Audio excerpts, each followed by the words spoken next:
Hello everyone, সবাই স্বাগত জানাচ্ছি আজকে আমাদের পরিমাণগত রসায়নের নতুন লেকচারে। আজকে যেটা করবো আমরা অম্লক্ষার টাইট্রেশনের কিছু ম্যাথ বাকি আছে আমাদের, ওইটা করবো। আর এরপর হচ্ছে আমরা তোমার জারক বিজারণ টাইট্রেশন যেগুলো সেটা আমরা শুরু করে দেওয়ার চেষ্টা করবো, কেমন? আচ্ছা, আমরা আমাদের এই কোর্সে বিভিন্ন ক্লাস দিচ্ছি, পিডিএফ সরবরাহ করতেছি, প্রবলেম সলভ করাচ্ছি, এক্সাম নিচ্ছি। তো এই চারটার সমন্বয়ে আশা করি তুমি কোর্সটা এনজয় করতেছো। তাহলে চলো শুরু করা যাক আমাদের ম্যাথ দিয়ে। দেখো, একটা ম্যাথ আমাকে কি বলতেছে যে নিম্নলিখিতভাবে একটা মিশ্রণ তৈরি করা হলো। তো সেই মিশ্রণের মধ্যে একটা পাত্রে তুমি ধরো সোডিয়াম কার্বনেট রাখছো, একটা পাত্রে সালফিউরিক অ্যাসিড রাখছো, একটা পাত্রে সোডিয়াম হাইড্রোক্সাইড রাখছো, একটা পাত্রে HCl রাখছো। অর্থাৎ এখানে কিন্তু তোমার খেয়াল করার চেষ্টা করে দেখো, এখানে কিন্তু তোমার হচ্ছে যে ভাই চারোটা ভিন্ন ভিন্ন এবং এখানে অ্যাসিড ক্ষার দোনোটা আছে, তাহলে এখানে কিন্তু প্লাস মাইনাসের ব্যাপার স্যাপার থাকবে। তো মিশ্রণটির পিএইচ নির্ণয় করতে বলছে, মিশ্রণটি কি বের করতে বলছে আমাকে, পিএইচটা নির্ণয় করতে বলা হয়েছে। তাহলে চলো আমরা দেখার চেষ্টা করি আসো আস্তে আস্তে অঙ্কটা কীভাবে করা যেতে পারে। সলিউশন করি আসো আমরা অঙ্কটা। এখানে সলিউশন অ্যাট ফার্স্ট আমি এখানে কয়টা পাত্র আনবো, এখানে যদি চারটা দ্রবণ তাহলে চারটা দ্রবণ, আর যেখানে মিশ্রণ ঘটাবো তাহলে টোটাল এখানে পাঁচটা পাত্র আনবো আমরা, কেমন? তাহলে এখানে আমরা এই যে ধরা যাক ছোটো করে রাখতেছি, এই যে এটা একটা পাত্র, ঠিক আছে। তারপরে এটা একটা পাত্র 2 নাম্বার, তারপর ধরা যাক এটা আরেকটা পাত্র 3 নাম্বার, তারপর ধরা যাক তোমার এখানে এটা আরেকটা পাত্র 4 নাম্বার, এবং এটা আরেকটা পাত্র ধরা যাক 5 নাম্বার। আচ্ছা, তাহলে কোন পাত্রে কী কী আছে দেখো, এই পাত্রে আছে সোডিয়াম কার্বনেট Na2CO3, এই পাত্রে আছে সালফিউরিক অ্যাসিড H2SO4, এই পাত্রে আছে সোডিয়াম হাইড্রোক্সাইড, এই পাত্রে আছে HCl। এখন এই পাত্রের আয়তন হচ্ছে 100 ml, এই পাত্রের আয়তন হচ্ছে 100 ml, এই পাত্রের আয়তন হচ্ছে 50 ml, আর এই পাত্রের আয়তন হচ্ছে 50 ml।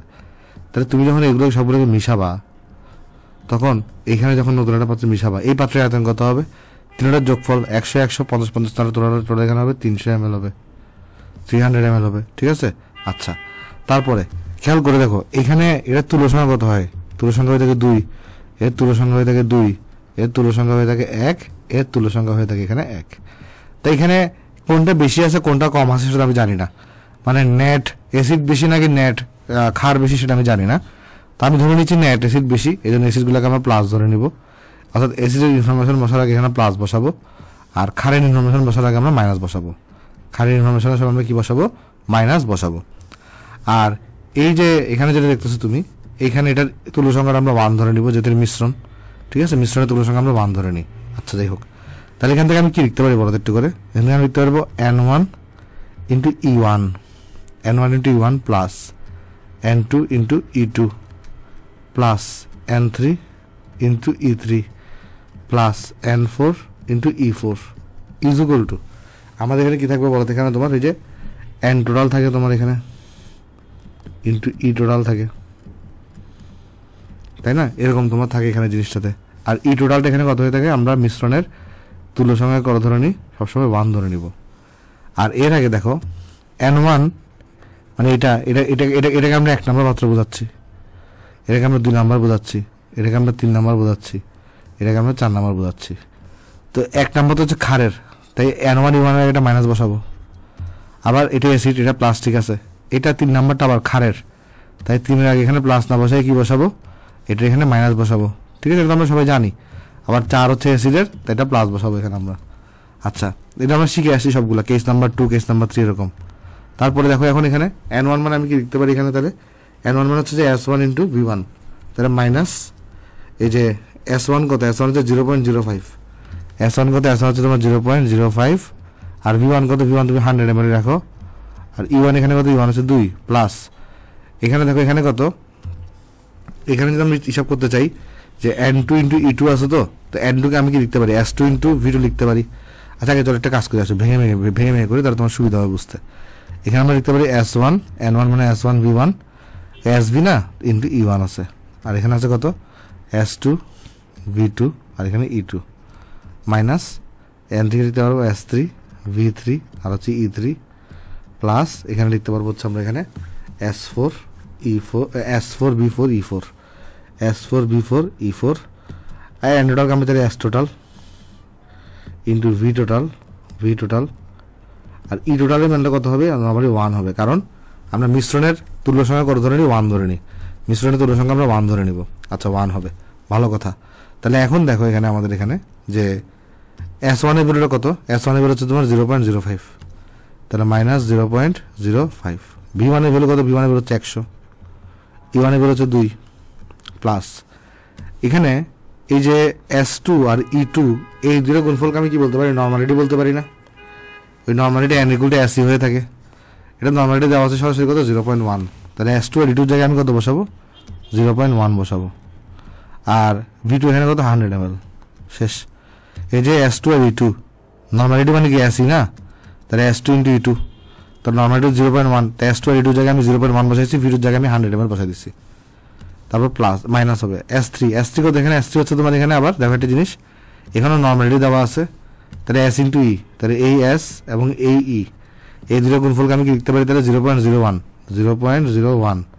আর V3 এখানে কত 50 প্লাস, এখানেও দেখো নর্মালিটি আছে এখানে 0.2 নর্মাল, তাহলে S4 আর E4 N4 লিখতে পারবো, আর N4 দুটো দেওয়া কত 0.2 দেওয়া, আর V4 দেওয়া তোমার এখানে 50 = S টোটাল আমি বের করবো, B টোটাল এখানে দেবো 300। সব যেহেতু মিলিলিটারে রাখছি তো মিলিলিটারগুলোকে লিটারে নিয়ে নেই, সব জায়গায় কিন্তু মিলিলিটারে রাখা হয়েছে এখানে। তাহলে এখান থেকে ক্যালকুলেট করলে আমাদের কি চলে আসবে পরবর্তী পৃষ্ঠায়, S টোটালটা চলে আসবে না?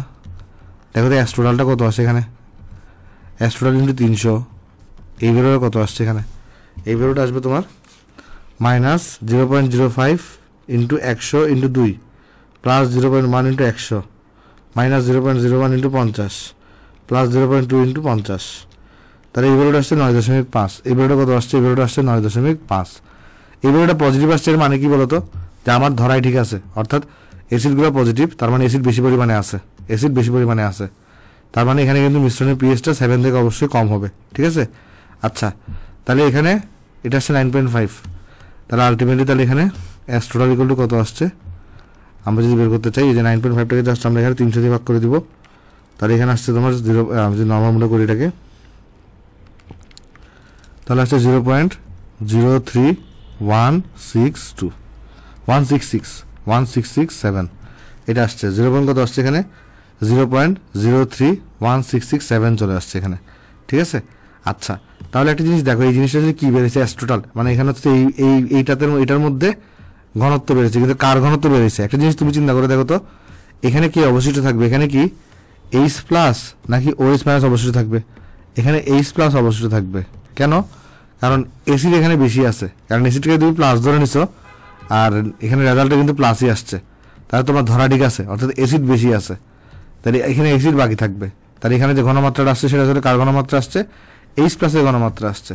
তাহলে অ্যাকচুয়ালি এই জিনিসটা কি বলতো, অ্যাকচুয়ালি তাহলে আমি এখানে কিন্তু লিখতে পারি যে এটাই হচ্ছে আমার H+ এর ঘনমাত্রা, এবং এই ভ্যালুটা কত 0.0316667, আর এখানে যদি মাইনাস লগারিদম করে দিতাম লগারিদম আনসার, তাহলে আমি কিন্তু আমার কাঙ্ক্ষিত রেজাল্ট এখানে পেয়ে যেতাম, যেটা কত আসছে এখানে, আমরা এখানে যদি পিএইচ বের করতে যেতাম আমরা এখানে, এটাই আমাকে বের করতে বলছে -লগারিদম অফ H+ এর ঘনমাত্রা, যেটা আসতো -লগারিদম অফ, এখানে এই ভ্যালুটা বজায় দিতাম 0.0316667, তাহলে এখানে পেয়ে যেতাম 1.499, বা আমরা নিয়ার অ্যাবাউট লিখতে পারি 1.5। তাহলে যদি ভিডিওটাকে বক্স করে দিয়ে আসো, এখানে আমরা তাহলে বক্স করে দিচ্ছি। এখানে একটা কথা বলা দরকার আছে আমাদের, সেটা হচ্ছে যে যদি কোনো কারণে এই ভ্যালুটা নেগেটিভ আসতো তাহলে কি হতো, তাহলে বোঝা যেত যে আমার ধরায় ভুল আছে, অর্থাৎ নেগেটিভের পরিমাণটা বেশি আছে, তার মানে এখানে কিন্তু তখন OH- বাকি থাকতো। তাহলে এই যেখানে তখন যে S-টা আসতো ওইটাকে পজিটিভ করে দিয়ে তুমি জানলে কি করতে পারতো, তখন এখানে এগুলোকে তখন ওই চিহ্ন চেঞ্জ করে দিয়ে তখন যে S-টা বেরোতো সেটা কিন্তু OH- বের দিত। মানে পয়েন্ট এখানে বোঝার চেষ্টা করো, তুমি এখানে অ্যাসিডকে পজিটিভ ধরছো, অ্যাসিডকে পজিটিভ ধরে তোমার এখানে ভ্যালুটা পজিটিভই আসছে, তার মানে তোমার অ্যাসিডই বাকি আছে। বাট যদি এমন হইতো অ্যাসিডকে পজিটিভ ধরে যদি এইখানে যে অ্যাসিড ভ্যালুটা যদি নেগেটিভ আসতো, এর মানে হচ্ছে তোমার বেস বেশি বাকি আছে, তখন যেটা করতে হইতো বেসগুলোকে পজিটিভ ধরে এখানে তোমার তখন অ্যাসিড ভ্যালুটা বের করতে হইতো, আর এখানে তখন তোমার OH- এখানে আসলে থাকতো, যেটাকে তুমি H+ বলতেছো বাকি আছে, তখন সেক্ষেত্রে কিন্তু OH- বাকি থাকতো, আর তখন সেক্ষেত্রে আগে pH-টা বের করতে হইতো, দেন তুমি pH বের করতে পারতা। কেমন? সো হোপফুলি কনসেপ্টটা সবাই ক্লিয়ার, তাহলে এটা হচ্ছে আমার কাছে এখানে আনসার। ওকে, তাহলে আমি একটু করে তোমাকে এখানে নোট আকারে লিখে দিয়ে আসো জিনিসটাকে, এখানে চলো আমি নোট আকারে লিখে দিই তোমাকে, আসো এই পয়েন্টটাকে, এখানে ইম্পর্টেন্ট একটা পয়েন্ট, এটা নোট লিখে দিয়ে আসো একটা এখানে নোট। তো সেই নোটটা হবে আমার, এক সেকেন্ড, তাহলে দেখো সেই নোটটা হবে যদি যদি যদি S total equal to negative আসতো তাহলে আমাদের ধরায় ভুল আছে, তাহলে আমাদের ধরায় ভুল আছে। অর্থাৎ খার সময়ের আগে পজিটিভ বসাতে হবে। অর্থাৎ সেক্ষেত্রে খার সমূহের আগে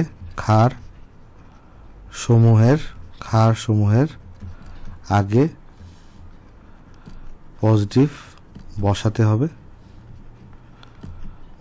হবে। এর মানে খার বেশি পরিমাণে আছে, এর মানে মিশ্রণে খার অবশিষ্ট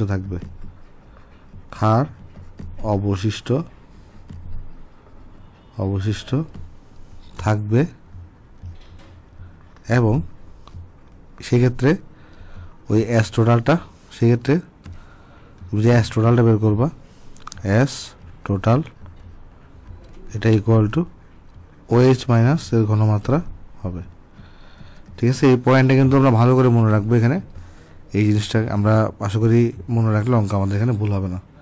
সো আশা করি অঙ্কটা সবার কাছে ক্লিয়ার এখানে। তাহলে চলো আমরা নেক্সটে চলে যাবো। আচ্ছা আমরা নেক্সটে চলে যাই আস্তে। তাহলে চলো নেক্সটে যাই। নেক্সটে দেখো আমাকে বলতেছে কি যে 70 ml ডেসিমোলার H2SO4 দ্রবণ এবং এত ml ডেসিমোলার সোডিয়াম হাইড্রোক্সাইড দ্রবণ মিশ্রিত করে যে দ্রবণ তৈরি হয়, সেই দ্রবণে লিটমাস পেপার দিলে বর্ণ পরিবর্তন কি হবে এবং দ্রবণের ঘনমাত্রা নির্ণয় করতে বলছে। আমাদের দ্রবণের ঘনমাত্রাটা কত হবে সেটা তোমার এখানে বের করতে বলা হয়েছে। যেমন চলো আমরা দেখার চেষ্টা করে সলিউশন করি। আসো, এখানে আমাদের কাছে কি আছে? এখানে আমাদের কাছে তোমার হচ্ছে H2SO4 আছে। তার আমি বের করতে পারি মিশ্রণের পূর্বে দুটার মোল সংখ্যা কত, কারণ আমাকে দেখতে হবে লিমিটিং বিক্রিয়ক কোনটা, মানে কোনটা আগে শেষ হয়ে যাবে, কোনটা বাকি থাকবে। মিশ্রণের পূর্বে N of H2SO4 এটা ইকুয়ালটা হবে S ইন্টু ভি। তাই S হচ্ছে তোমার ডেসিমোলার, তো তাহলে 0.1 আর ভি হচ্ছে তোমার এখানে 70। এটাকে তাহলে আমরা জাস্ট সিম্পলি 1000 দিয়ে ভাগ করে দিব। আমরা এখানে 1000 দিয়ে ভাগ করে দিব, তাহলে পেয়ে যাবো এখানে আমরা দেখো 0.1 ইন্টু 70 ডিভাইডেড বাই হচ্ছে 1000। তাহলে এটা আসছে তোমার 7 into 10 inverse of 3, 7 into 10 inverse of 3 মোল আসছে।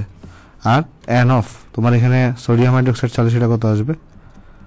S ইন্টু ভি আসবে, ডেসিমোলার এটাও, তাহলে এটা হচ্ছে এখানে তাহলে 130 ভিটা ml এর, তাই এটাকে 10 ইনভার্স 3 দিয়ে গুণ করে বা 1000 দিয়ে ভাগ করে এটাকে নিতে পারো 0.1 130 ইন্টু 10 ইনভার্স অফ 3।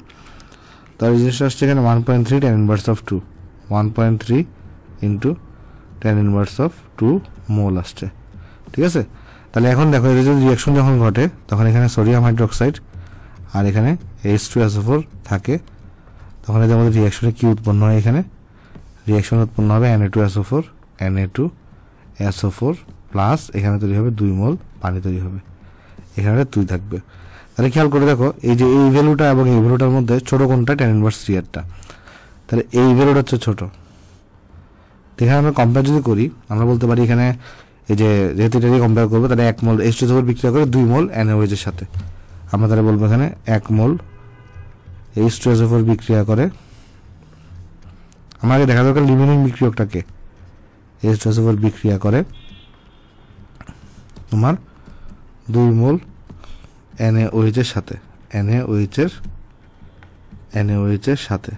তাহলে H2SO4 মোল সংখ্যা কত আছে? সুতরাং 7 into 10 inverse of 3 mole H2SO4 বিক্রিয়া করে এই যে 2 গুণন 7 into 10 inverse of 3 mole NaOH এর সাথে। তাহলে NaOH এর মোল সংখ্যা তখন কত দরকার? এই যে 14 মানে 1.4 ইন্টু 10 ইনভার্স অফ 2 মোল দরকার, 2 মোল NaOH এর সাথে। বাট এতটুকু NaOH কি আছে? না, NaOH তো আছে 1.3 পরিমাণের, তাহলে NaOH কম আছে, তাহলে NaOHটা কিন্তু তাড়াতাড়ি শেষ হয়ে যাচ্ছে। NaOHটা এখানে কি হচ্ছে বলতো? তাড়াতাড়ি শেষ হয়ে যাচ্ছে। ঠিক আছে, আশা করি সবাই জিনিসটা এখানে আমরা বুঝতে পারতেছি। পয়েন্ট এখানে বোঝার চেষ্টা করো। এখানে আমার H2SO4 ছিল হচ্ছে এই অ্যামাউন্টের, বাট এই অ্যামাউন্টের H2SO4টাকে প্রশমিত করার জন্য এই অ্যামাউন্টের NaOH দরকার, বাট NaOHটা কি আছে এখানে? কম আছে। দেখো 1.3 অ্যামাউন্ট আছে, তার মানে NaOHটা কি হবে এখানে বলো? লিমিটিং বিক্রিয়ক হবে।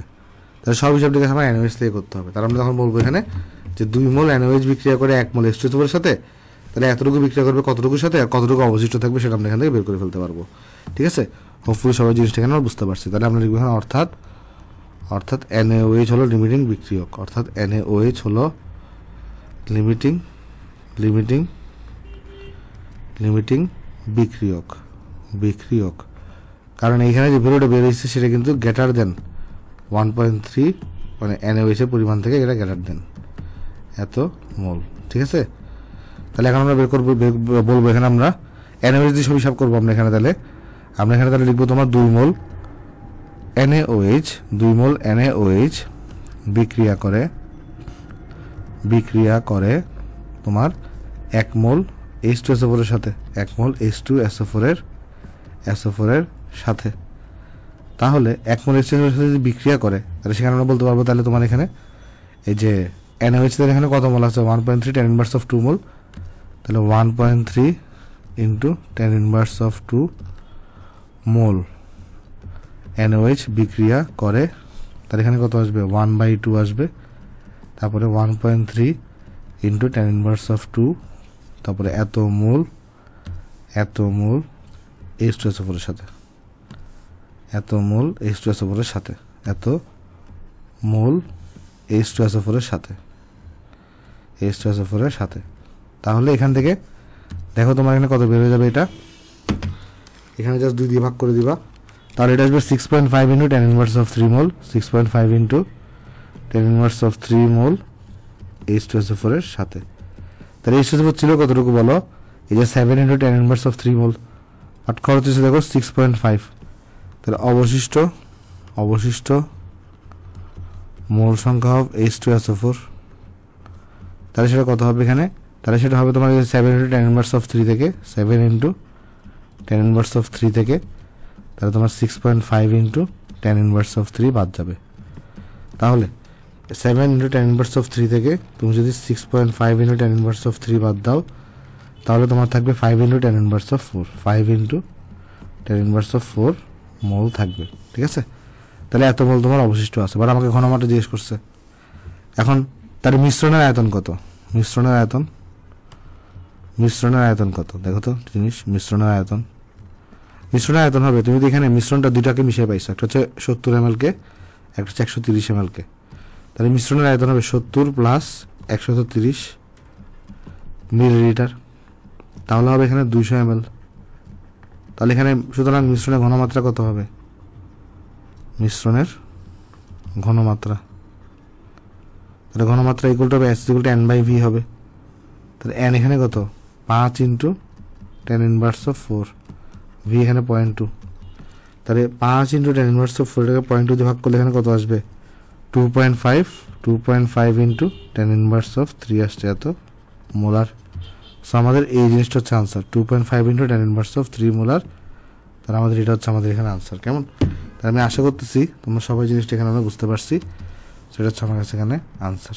ঠিক আছে, আচ্ছা এখানে একটা জিনিস এখানে আসলে একটা জিনিস উল্লেখ করা দরকার যে মিশ্রণের ঘনমাত্রা যখন আমরা লিখছি তো এখন আসলে এখানে মিশ্রণটা কি মানে কি আছে ইন্ডিকেট করা দরকার। কেমন, তো এখানে পাশে করে তুমি কি লিখে দিতে পারো, মিশ্রণ বলতে আমরা আসলে কোনটাকে বুঝতেছি এখানে, এই যে সালফিউরিক অ্যাসিডটাকে এখানে পাশে করে H2SO4 লিখে দিতে পারো, কারণ মিশ্রণে এটা বাকি আছে। ঠিক আছে, তাহলে মিশ্রণের ঘনমাত্রা হচ্ছে এত। কেউ চাইলে যেটা করতে পারে সেটা হচ্ছে যে মানে এখানে মানে অনেকে যেটা বলে যে মিশ্রণে তো আলটিমেটলি তোমার হচ্ছে যে কি আছে বলো, মিশ্রণে আসছে হচ্ছে তোমার এখানে সালফিউরিক অ্যাসিড। তো আমরা যেটা করতে পারি সালফিউরিক অ্যাসিড একটা অ্যাসিড, তাহলে H+ এটা ঘনমাত্রাটাও বের করতে পারে।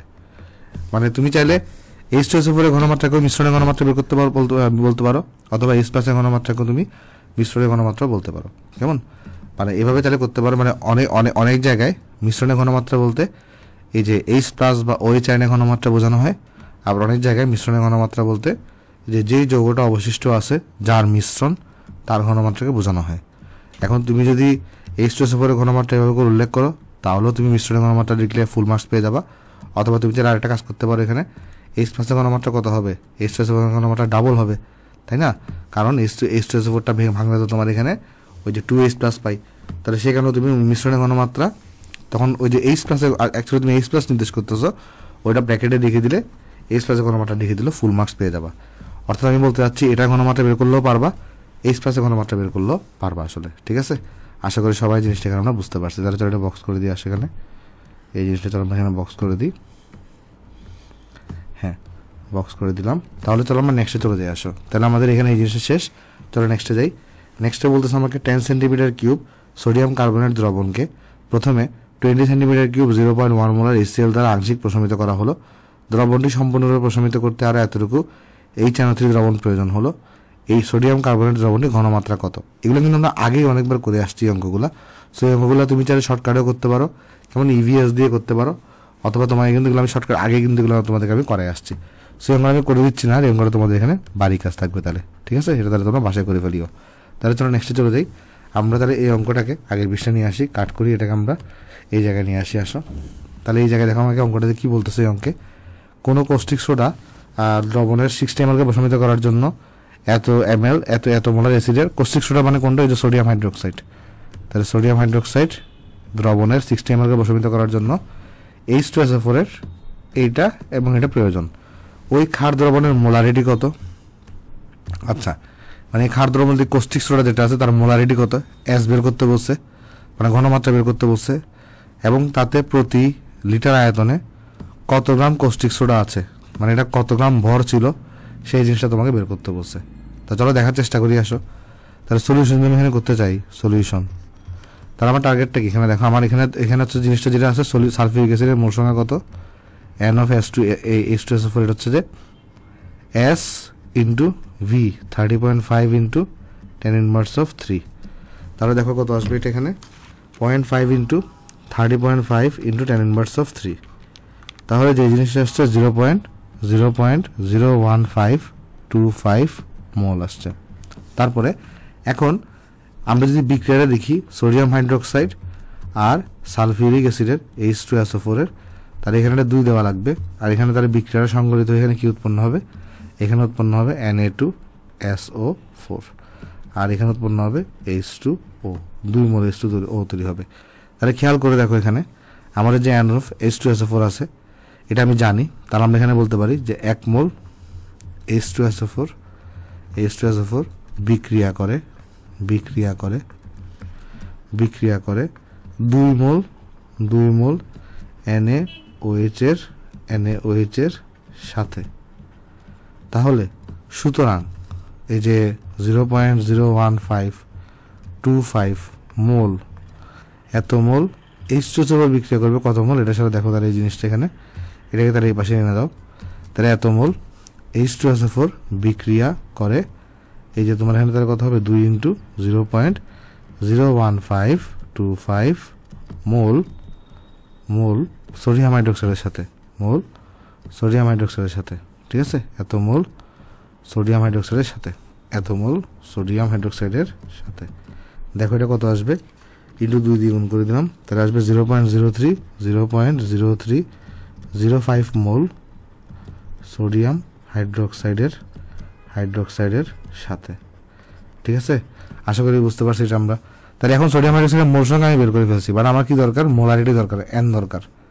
তাহলে এখানে আমার দরকার হচ্ছে এখানে এই যে S অফ সোডিয়াম হাইড্রোক্সাইড, এটা হচ্ছে N অফ সোডিয়াম হাইড্রোক্সাইড। তাহলে N অফ সোডিয়াম হাইড্রোক্সাইড কত? 0.0305, আর এটা ভলিউম বলে দেওয়া ছিল 60 ml। সো 60কে তাহলে আমরা জাস্ট 10⁻³ দিয়ে মাল্টিপ্লাই করে দিলাম, তাহলে 0.035 ডিভাইডেড বাই 60 ইন্টু 10⁻³ তাহলে এটা আসবে তোমার এখানে 0.50833 মোলার। কত আসছে? 0.50833 মোলার চলে আসছে। তাহলে এটা হচ্ছে আমাদের এখানে আনসার একটা গেল, ঠিক আছে? তাহলে এটা কস্টিক সোডার এখানে মোলারিটি গেল। এরপর একটা জিনিস বের করতে বলছিল আমার এখানে, কস্টিক সোডার ভর বের করতে বলছিল। দেখো আমি যদি তোমাকে দেখাই, দাঁড়াও আনসার লিখে দিয়ে আগে। এখানে কি বলছে? কস্টিক সোডার কত গ্রাম আছে ভর বের করতে বলছে। তাহলে এখানে যদি আমরা ভর বের করতে চাই, তাহলে দেখো এখানে যদি আমরা ভর বের করতে চাই M = তাহলে M = কত আসবে? SMV আসবে। তাহলে এখানে দেখো কত আসবে বলো তো? এখানে আসবে তোমার কাছে, এখানে যদি আমরা বের করতে চাই দেখো এখানে S মানে কত? 0.50833, M মানে তোমার হচ্ছে 40, আর V মানে ছিল 60 ml। সো 60 ইন্টু 10⁻³ তাহলে দেখো এখানে কত আসবে তোমার? এখানে এটা 0.50833 ইন্টু 40 60 10⁻³ তাহলে আসছে এখানে। আচ্ছা তাহলে আমরা তো ভুল করছি, আমাকে বলছে কি? এখানে আমাকে বলছে যে প্রতি লিটার আয়তনে, মানে 1 লিটার আয়তনে কতটুকু থাকবে। তাহলে এবার 60 ml নিব না, এবং আমাকে বলছে কি 1 লিটার আয়তনে। তাহলে V এর জায়গায় কত বসাবো আমরা? 1 লিটার বসাবো, তাই না ভাই? যে আমাকে বলছে কি এই ভরটা বের করতে, 1 লিটার আয়তনের ভর বের করতে বলছে। ফার্স্টে আমরা মোলারিটি বের করছি, এত মোল আছে এত আয়তনের মধ্যে। তো এই হিসাব করে আমরা কি বের করছি, এখানে মোলারিটি বের করে ফেলছি, এসটা বের করে ফেলছি। এরপর আমাকে বলছে 1 লিটার আয়তনে কত ভর আছে, তো ভর এগুলো জানি আমরা এসএনবি, তো 1 লিটার আয়তনে 1 বসাই দিছি। তাহলে এখানে কত আসবে গুণ করলে, এটা আসবে আমরা যদি গুণ করি তাহলে এখানে আসবে 20.3333 গ্রাম আসছে। তাহলে এই জিনিসটা হচ্ছে আমার এখানে আনসার। এই জিনিসটা হচ্ছে আমি বক্স করে দিচ্ছি এখানে, সুন্দর মতো বক্স করে দিলাম। তাহলে আমাদের কাছে এই জিনিসটা হচ্ছে আমাদের কাছে এখানে আনসার। কেমন? সো হোপফুলি সবাই জিনিসটা আমরা এখানে বুঝতে পারছি, ভরের আনসারটা। আচ্ছা, তাহলে চলো আমরা নেক্সটে চলে যাই, এটা আমাদের শেষ এখানে, নেক্সটে চলে যাই। আসো নেক্সট আমরা চলে এই অঙ্কটাকে আগের পৃষ্ঠা নিয়ে আসি, কাট করি এটাকে আমরা এখানে নিয়ে আসি। আসো এখানে নিয়ে আসি। আসো এখানে দেখো আমাকে কি বলতেছে, 350 ml আয়তনের H2SO4 দ্রবণে 60 গ্রাম H2SO4 দ্রবণ দ্রবীভূত আছে। উক্ত দ্রবণের 35 ml পরিমাণকে 9% সোডিয়াম হাইড্রোক্সাইড দ্রবণ দ্বারা প্রশমিত করতে কি পরিমাণ সোডিয়াম হাইড্রোক্সাইড প্রয়োজন? এগুলো দুনিয়ারই জিনিস, এগুলো করাই দিব না, এগুলো পারবা তোমরা এখানে, এগুলো ইজিলি করতে পারবো, এগুলো আমরা আগেও করে আসছি। ওই যে ফার্স্টে কি করবা, 350 ml তোমার যদি 60 গ্রাম থাকে তাহলে 35 ml কত থাকবে, 6 গ্রাম থাকবে। তো সেই 6 গ্রাম থেকে তাহলে H2SO4 মোল সংখ্যা বের করে ফেলতে পারবা। তাহলে দেখো এটার মোল সংখ্যা কত লাগবে সেটা দেখো, মোল সংখ্যা বের করে ফেলে এটার ঘনমাত্রা তুমি জানো, তাহলে তোমার এখানে কতটুকু আয়তন লাগবে সেটা তুমি ইজিলি বের করে ফেলতে পারবা আসলে। তাহলে চলো নেক্সটে চলে যাই। আমরা এখানে নেক্সটে চলে যাই। নেক্সটে চলো আমাদের এখানে এই অঙ্কটা আমরা যদি কাট করে আগের পিছনে নিয়ে আসি, এটাকে চলো আমরা এখানে নিয়ে আসি। আসো হ্যাঁ দেখো এই অঙ্কে আমাদের কি বলতেছে, যদি আমি ম্যাথ নিয়ে অত নিচে নামাই দিই, এত ml সোডিয়াম হাইড্রোক্সাইড দ্রবণকে প্রথমে এতটুকু দ্বারা প্রশমিত করা হলো। আর পারবা এই অঙ্কগুলো, এগুলো কঠিন কিছু না, এই অঙ্কগুলো আমরা পারবো, তাই বাড়ি কাজ দিচ্ছি। চলো নেক্সটে চলে যাই। আসো নেক্সটে চলে যাই। নেক্সটে বলতেছে প্রথম পাত্রে এত ml এত মোলার দ্বিক্ষারীয় অ্যাসিড, দ্বিতীয় পাত্রে 1 অম্লীয় ক্ষার এবং তৃতীয় পাত্রে এটা আছে। তারপরে প্রথম ও দ্বিতীয় পাত্রের মিশ্রণকে তৃতীয় পাত্রের দ্রবণ দ্বারা পূর্ণ প্রশমিত করা সম্ভব হবে কিনা তা গাণিতিকভাবে বিশ্লেষণ করো। এগুলো কিন্তু আমরা আগেই পড়ে আসছি, মানে তোমার এখানে কি ছিল বলো তো, এখানে এগুলো তোমার এখানে যেটা হইতো যে প্রথম পাত্রে তোমার কাছে একটা অ্যাসিড আছে, পরেরটাতে একটা ক্ষার আছে, আর আরেকটাতে একটা অ্যাসিড আছে। বলছে প্রথম ও দ্বিতীয় পাত্রের মিশ্রণকে, তাহলে এখন দেখতে হবে প্রথম আর দ্বিতীয় পাত্রে তুমি আগে মিশ্রণ করাবা, তো কতটুকু কি বাকি থাকে সেটা তোমাকে দেখতে হবে। তো সেটাকে তুমি তৃতীয় পাত্রের দ্রবণ দ্বারা প্রশমিত করতে পারবে কিনা সেটা চেক করতে হবে। সেম টু সেম ম্যাথ আগে আমি করাই দিছি, সেটা করে দিচ্ছি না, এটা তোমাদের এখানে বাড়ি কাজ থাকবে। চলো নেক্সটে চলে যাই। আসো নেক্সট আমরা এই অঙ্কটাকে চলো আগের বিষয় নিয়ে আসি, আমরা চলো কাট করি এখানে নিয়ে আসি। আসো এখানে দেখো বলতেছে কি আমাকে এখানে আমাকে বলা হচ্ছে 1 গ্রাম ধাতব কার্বনেট লবণ 25 ml 1 মোলার HCl দ্রবণে দ্রবীভূত আছে। আচ্ছা, তারপরে এখানে বলতেছে এরপরে তোমার প্রাপ্ত দ্রবণকে সম্পূর্ণরূপে প্রশমিত করতে এত ডেসিমোলার কস্টিক সোডা দ্রবণ লাগছে। লবণটির আণবিক ভর এবং সম্ভাব্য সংকেত লিখো। দেখো এটাও কিন্তু সোজা অঙ্ক, তাও তোমাকে চলো আমি করে দিয়ে আসি এখানে সলিউশনটা। আচ্ছা, আমি কি করছি, 1 গ্রামের একটা ধাতব কার্বনেট কিনেছি, আমরা যেখানে MCO3 মেটাল কার্বনেট আমরা এখানে নিয়েছি।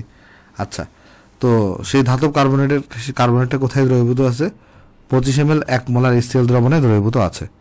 ওকে, তারপরে আমার বলতেছে প্রাপ্ত দ্রবণকে সম্পূর্ণরূপে প্রশমিত করতে 50 ml ডেসিমোলার কস্টিক সোডা দ্রবণ লাগছে। তাহলে অ্যাট ফার্স্ট কিন্তু এখানে আমার ধাতব কার্বনেটটা কিন্তু কার সাথে বিক্রিয়া করবে, HCl এর সাথে বিক্রিয়া করবে। বিক্রিয়া করার পরে কি হবে বলতে একটু করে, করার পরে যে ঘটনাটা হবে সেটা হচ্ছে তোমার এখানে ওই যে এর পরবর্তীতে আবার কস্টিক সোডা লাগছে। তাহলে আমরা একটা কাজ করতে পারি, আমাদের এখানে যে HCl তার সাথে কিন্তু দুইটা জিনিস বিক্রিয়া করতেছে। কি একটা হচ্ছে ওই যে ধাতব কার্বনেট, এটা এখন এটা যে প্রবলেম সেটা হচ্ছে যে এটার ধাতব কার্বনেট এটা তুল্য সংখ্যা কত সেটা কিছু কোশ্চেনে দেওয়া নেই, বা এটা কয় অম্লীয় না সেটা আমার এখানে কিছু দেওয়া নেই। কিন্তু আমরা সবাই জানি আমাদের যে কার্বনেট লবণগুলো থাকে তাদের কিন্তু নর্মালি তোমার তুল্য সংখ্যা কত হয়ে থাকে, 2 হয়ে থাকে। তোমাদের ক্লাসে আমি শিখে আসছিলাম যে কার্বনেটের তুল্য সংখ্যা, ধাতব কার্বনেট লবণ দেখলে কি ধরে নিবা, তুল্য সংখ্যা 2 ধরে নিবা। তুল্য সংখ্যা কি ধরে নিবা, তুল্য সংখ্যা 2 ধরে নিবা। কেমন? তার এখানে যদি মেটাল কার্বনেট থাকে তাহলে তার তুল্য সংখ্যা আমরা কত ধরে নিব, 2 ধরে নিব। এটা আমরা আগে গত ক্লাসে শিখে আসছি। আবার এখানে কিন্তু তোমার হচ্ছে এই যে কস্টিক সোডা লাগতেছে, সোডিয়াম হাইড্রোক্সাইড কিন্তু লাগতেছে। তাহলে এখানে রিয়াকশনটা কীরকম হবে দেখো একটু করে। এখানে অ্যাট ফার্স্ট এখানে আমার মেটাল কার্বনেট এটা তাহলে যখন H3 এর সাথে রিয়াকশন করবে তখন এখানে কি তৈরি করবে, MCl2। অ্যাট ফার্স্ট এখানে তৈরি করবে MCl2 তৈরি করবে, এখানে MCl2 তৈরি করবে, প্লাস এখান থেকে তৈরি হবে তোমার H2O, আর এখান থেকে তৈরি হবে তোমার কার্বন ডাইঅক্সাইড, মানে এখানে 2 লাগবে একটা। ঠিক আছে? আচ্ছা, তারপরে এই যে বাকি থাকে HClটা, কার সাথে রিয়াকশন করবে? কোস্টিক সোডা, সোডিয়াম হাইড্রোক্সাইডের সাথে। তাহলে রিয়াকশন করে এখানে সোডিয়াম ক্লোরাইড এবং সে এখানে পানি তৈরি করবে। দ্যাট ফার্স্ট আমরা যেটা দেখি আসো যে তোমার কত মোল এটার সাথে বিক্রিয়া করছে, বা একদম স্টার্টিংয়ে HCl এর মোল সংখ্যা কত। আমরা বলতে পারি N total of HCl, N total of HCl। HCl এর ব্যাপারে প্রথমে বলছি এটার S হচ্ছে 1 আর এটার আয়তন হচ্ছে 25 ml, তাহলে 25 × 10⁻³ তাহলে N টোটাল অফ HCl মানে কত হবে এখানে? 25 × 10⁻³, তাহলে এটা হবে 0.025 মোল, 0.025 মোল হবে। আচ্ছা, তো তুমি সোডিয়াম হাইড্রোক্সাইড যোগ করছো কতটুকু? N of sodium hydroxide, N of sodium hydroxide যোগ করছো তুমি S × V মানে ডেসিমোলার, তাহলে S হচ্ছে তোমার 0.1 আর 50 ml, তাহলে 50 × 10⁻³ তাহলে কত আসবে এখানে? 0.1 50 × 10⁻³ তাহলে এটা আসছে 0.005 মোল এটা আসছে, ঠিক আছে। এখন এটার 1 মোল এটার 1 মোলের সাথে রিয়াকশন করে, তাহলে এটা যদি 0.005 মোল নাও, তো এটা 0.005 মোলের সাথে রিয়াকশন করে ফেলবে। তো এটা ছিল তো তোমার 0.025 মোল, তো বিক্রিয়া করতে হচ্ছে এতটুকু 0.005 মোল। তাহলে কতটুকু এটার সাথে বিক্রিয়া করবে? বাকি অবশিষ্টটুকু, তার মানে লিখবো অবশিষ্ট N অফ HCl এটা হবে 0.025 মাইনাস 0.005, তাহলে আসবে 0.02 মোল আসবে। তাহলে এই 0.02 মোল এটার সাথে বিক্রিয়া করবে। এখন আমরা লিখবো তাহলে 2 মোল HCl বিক্রিয়া করে 1 মোল ম্যাগনেসিয়াম কার্বনেটের সাথে, এভাবে লিখতে পারি আমরা। তাহলে এখানে আমরা লিখবো এখানে তোমার যে 2 মোল HCl এটা বিক্রিয়া করে 1 মোল মেটাল কার্বনেটের সাথে। তাহলে সুতরাং 0.02 মোল HCl বিক্রিয়া করবে 1/2 × 0.02 মোল MCO3 এর সাথে। তাহলে কত আসবে এখানে? এটা 0.02 / 2, তাহলে আসবে 0.01 মোল MCO3 এর সাথে, ঠিক আছে। আচ্ছা, তাহলে একটা জিনিস তুমি লক্ষ্য করে দেখো, তাহলে আমার এখানে MCO3টার মোল সংখ্যা কত আসছে? তাহলে 0.01। এটার আমি ভর জানি, তাহলে আণবিক ভর বের করা আমার জন্য কোনো ব্যাপার না। তাহলে দেখো বের করে ফেলতে পারবো যে N = আমরা জানি সবাই M/M হয়ে থাকে, ছোটো হাতের M / বড় হাতের M হয়ে থাকে। তাহলে এখানে আমরা যদি বড় হাতের M বের করতে চাই, তাহলে এখানে আসবে আমার ছোটো হাতের M / N, ছোটো হাতের M / N আসবে। তাহলে দেখো এই ভ্যালুটা কত আসবে এখানে? ছোটো হাতের M কত? ছোটো হাতের M হচ্ছে 1 গ্রাম, তাহলে ছোটো হাতের M হচ্ছে তোমার এখানে 1 গ্রাম। আর মোল সংখ্যা কত? 0.01, মোল সংখ্যা 0.01, তাহলে এখানে কত আসবে? এখানে এসে যাবে 100।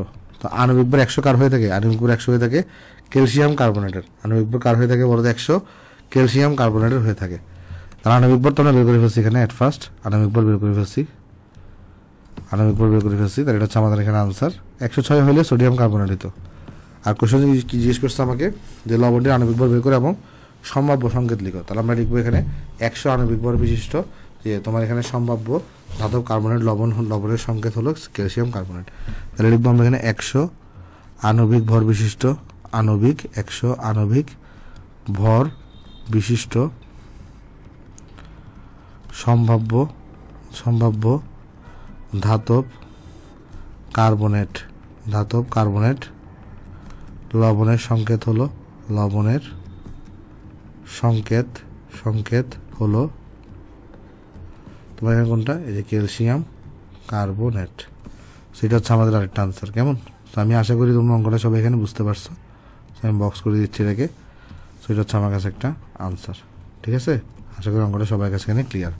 আচ্ছা, তাহলে চলো আমরা নেক্সটে চলে যাই। আসো নেক্সটে এখানে তো আমাদের শেষ এগুলা, তাহলে চলো নেক্সটে যাই। নেক্সটে আমরা চলো এই অঙ্কটাকে আগের পৃষ্ঠা নিয়ে আসি, কাট করি এটাকে আমরা এখানে নিয়ে আসি। আসো দেখি পারা যায় কিনা। এখানে বলতেছি কি আমাকে এখানে বলা হচ্ছে আমাকে এত গ্রাম ক্যালসিয়াম কার্বনেটকে HCl এ দ্রবীভূত করলে যে পরিমাণ কার্বন ডাই অক্সাইড নির্গত হয় তাকে সম্পূর্ণরূপে, এগুলো তো আমরা পড়ছি অঙ্কটা, আয়া করে আসছি, এটা করে দিচ্ছি না, এটা বাড়ি কাজ থাকবে, ঠিক আছে। এই জন্য কোন বইয়ের একটা ম্যাথ ছিল। চলো নেক্সটে যাই। নেক্সটে আমাদের এই অঙ্কটাকে চলো আমরা আগের পৃষ্ঠা নিয়ে আসি। এই অঙ্কটাকে কাট করলাম, এখানে নিয়ে আসি। আসো পেস্ট করে দিয়ে আসছি এখানে। আচ্ছা, তারপর এখানে আমাকে দেখো বলতেছে কি যে তমাল এত ml, তমাল কি করছে? এত ml এত মোলার HCl এর মধ্যে এতটুকু মিশ্রিত করছে, মিশ্রণের প্রকৃতি নির্ণয় করো এই দ্রবণকে। হ্যাঁ, এগুলো তো পারবো, দেখো অ্যাট ফার্স্ট দেখবা কোনটা অবশিষ্ট থাকবে, সেটাই হবে প্রকৃতি নির্ণয়, সেটা প্রকৃতি নির্ধারণ করবে। যদি HCl অবশিষ্ট থাকে তাহলে মিশ্রণের প্রকৃতি হবে অ্যাসিডীয়, আর যদি সোডিয়াম কার্বনেট থাকে তাহলে মিশ্রণের প্রকৃতি হবে ক্ষারীয়। তো দেন সেটাকে প্রশমিত করবা কিভাবে, সেই জিনিসটা তোমরা যদি এখানে বের করতে পারো, সেগুলো আমরা আগে করে আসছি, এটা করে দিব না, এটা তোমার এখানে বাড়ি কাজ থাকবে আসলে। চলো নেক্সটে চলে যাই, আসো। এগুলা এত এত এত এটা পারবা, এটা আমি করে দিব না, তাহলে এটা আমি বাড়ি কাজ দিয়ে দিচ্ছি, এখানে কাট করে আনি। এগুলো সব পারা যাবে, কেমন, সব এগুলো পারা যাবে, তোমাদের পারা যাওয়া উচিত। তাহলে এটাকে আমি জাস্ট এখানে নিচে নামাই দিই, ম্যাথটা ধরো নিচে নামাই দিই, তাহলে এটাও তোমাদের এখানে কিন্তু বাড়ি কাজ থাকবে, ঠিক আছে, এটাও তোমরা সবাই এখানে পারবা। তাহলে চলো নেক্সটে চলে যাই, আসো নেক্সটে চলে যাই। আচ্ছা চলো আমরা এই অঙ্কটা করি।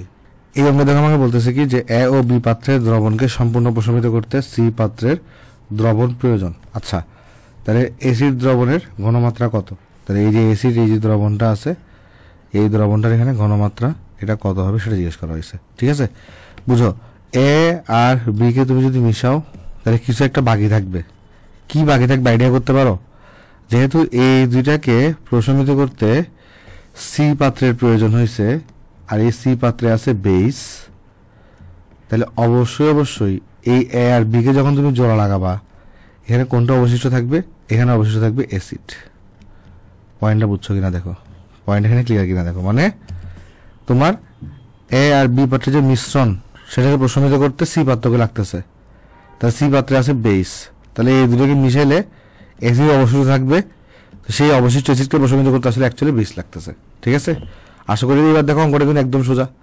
এখানে তাহলে 2 স্টেপে ঘটনা ঘটবে, সলিউশন 2 স্টেপে কীভাবে ঘটনা ঘটবে? অ্যাট ফার্স্ট অ্যাসিডটা তোমার সোডিয়াম কার্বনেটের সাথে বিক্রিয়া করছে, এবং বিক্রিয়া করে এখানে কি তৈরি করছে, বিক্রিয়া করে এখানে তৈরি করছে হচ্ছে 2 মোল NaCl, 2 মোল NaCl তৈরি করছে, কার্বন ডাই অক্সাইড তৈরি করছে, তারপর তোমার এখানে পানি তৈরি করছে, এখানে 2 দেওয়া লাগবে। তো বাট সব HCl খরচ হয় নাই, কিছু HCl বাকি রয়ে গেছে, সেই বাকি থাকা HCl কে প্রশমিত করতে সোডিয়াম হাইড্রোক্সাইড অ্যাড করা লাগছে।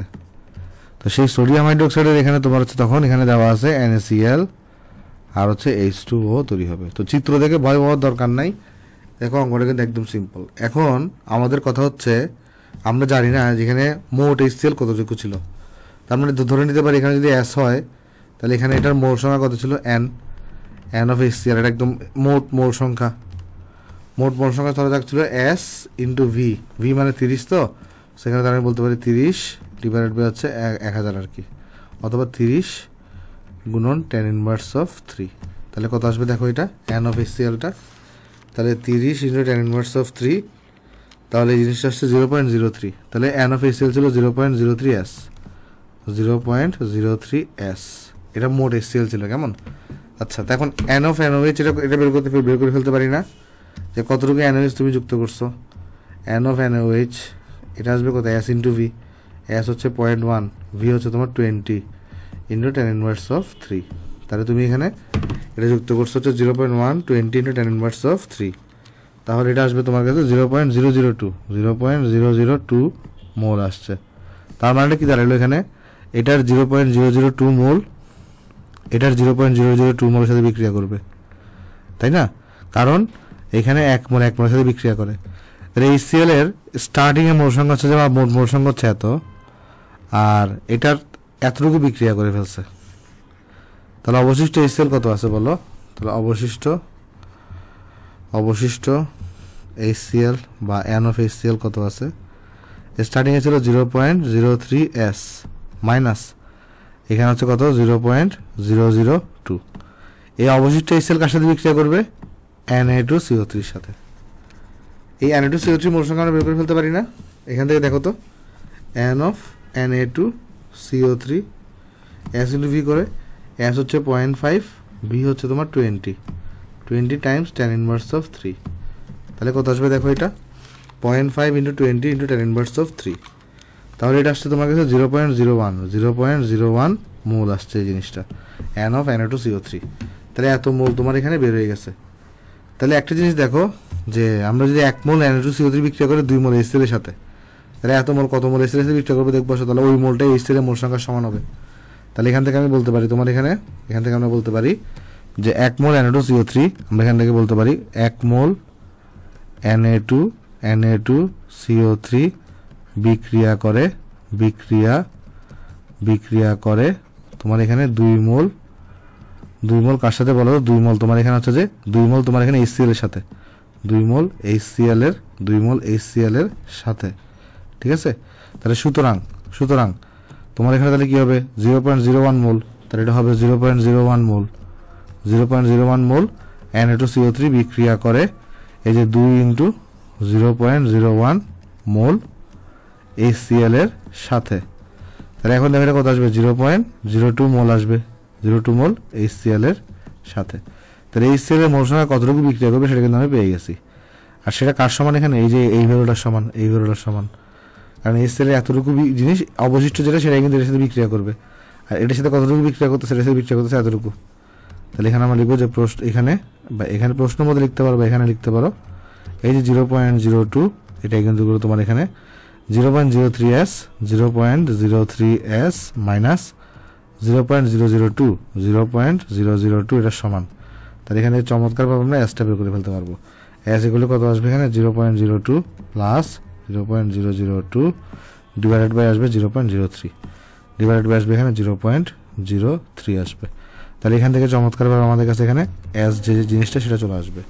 দেখো এস কত আসবে? এখানে 0.02 প্লাস 0.002 ডিভাইডেড বাই 0.03, তাহলে এই জিনিসটা আসছে 0.733 মোলার আসছে। সো 0.733 মোলার বক্স করে দিচ্ছি জিনিসটাকে আমরা এখানে।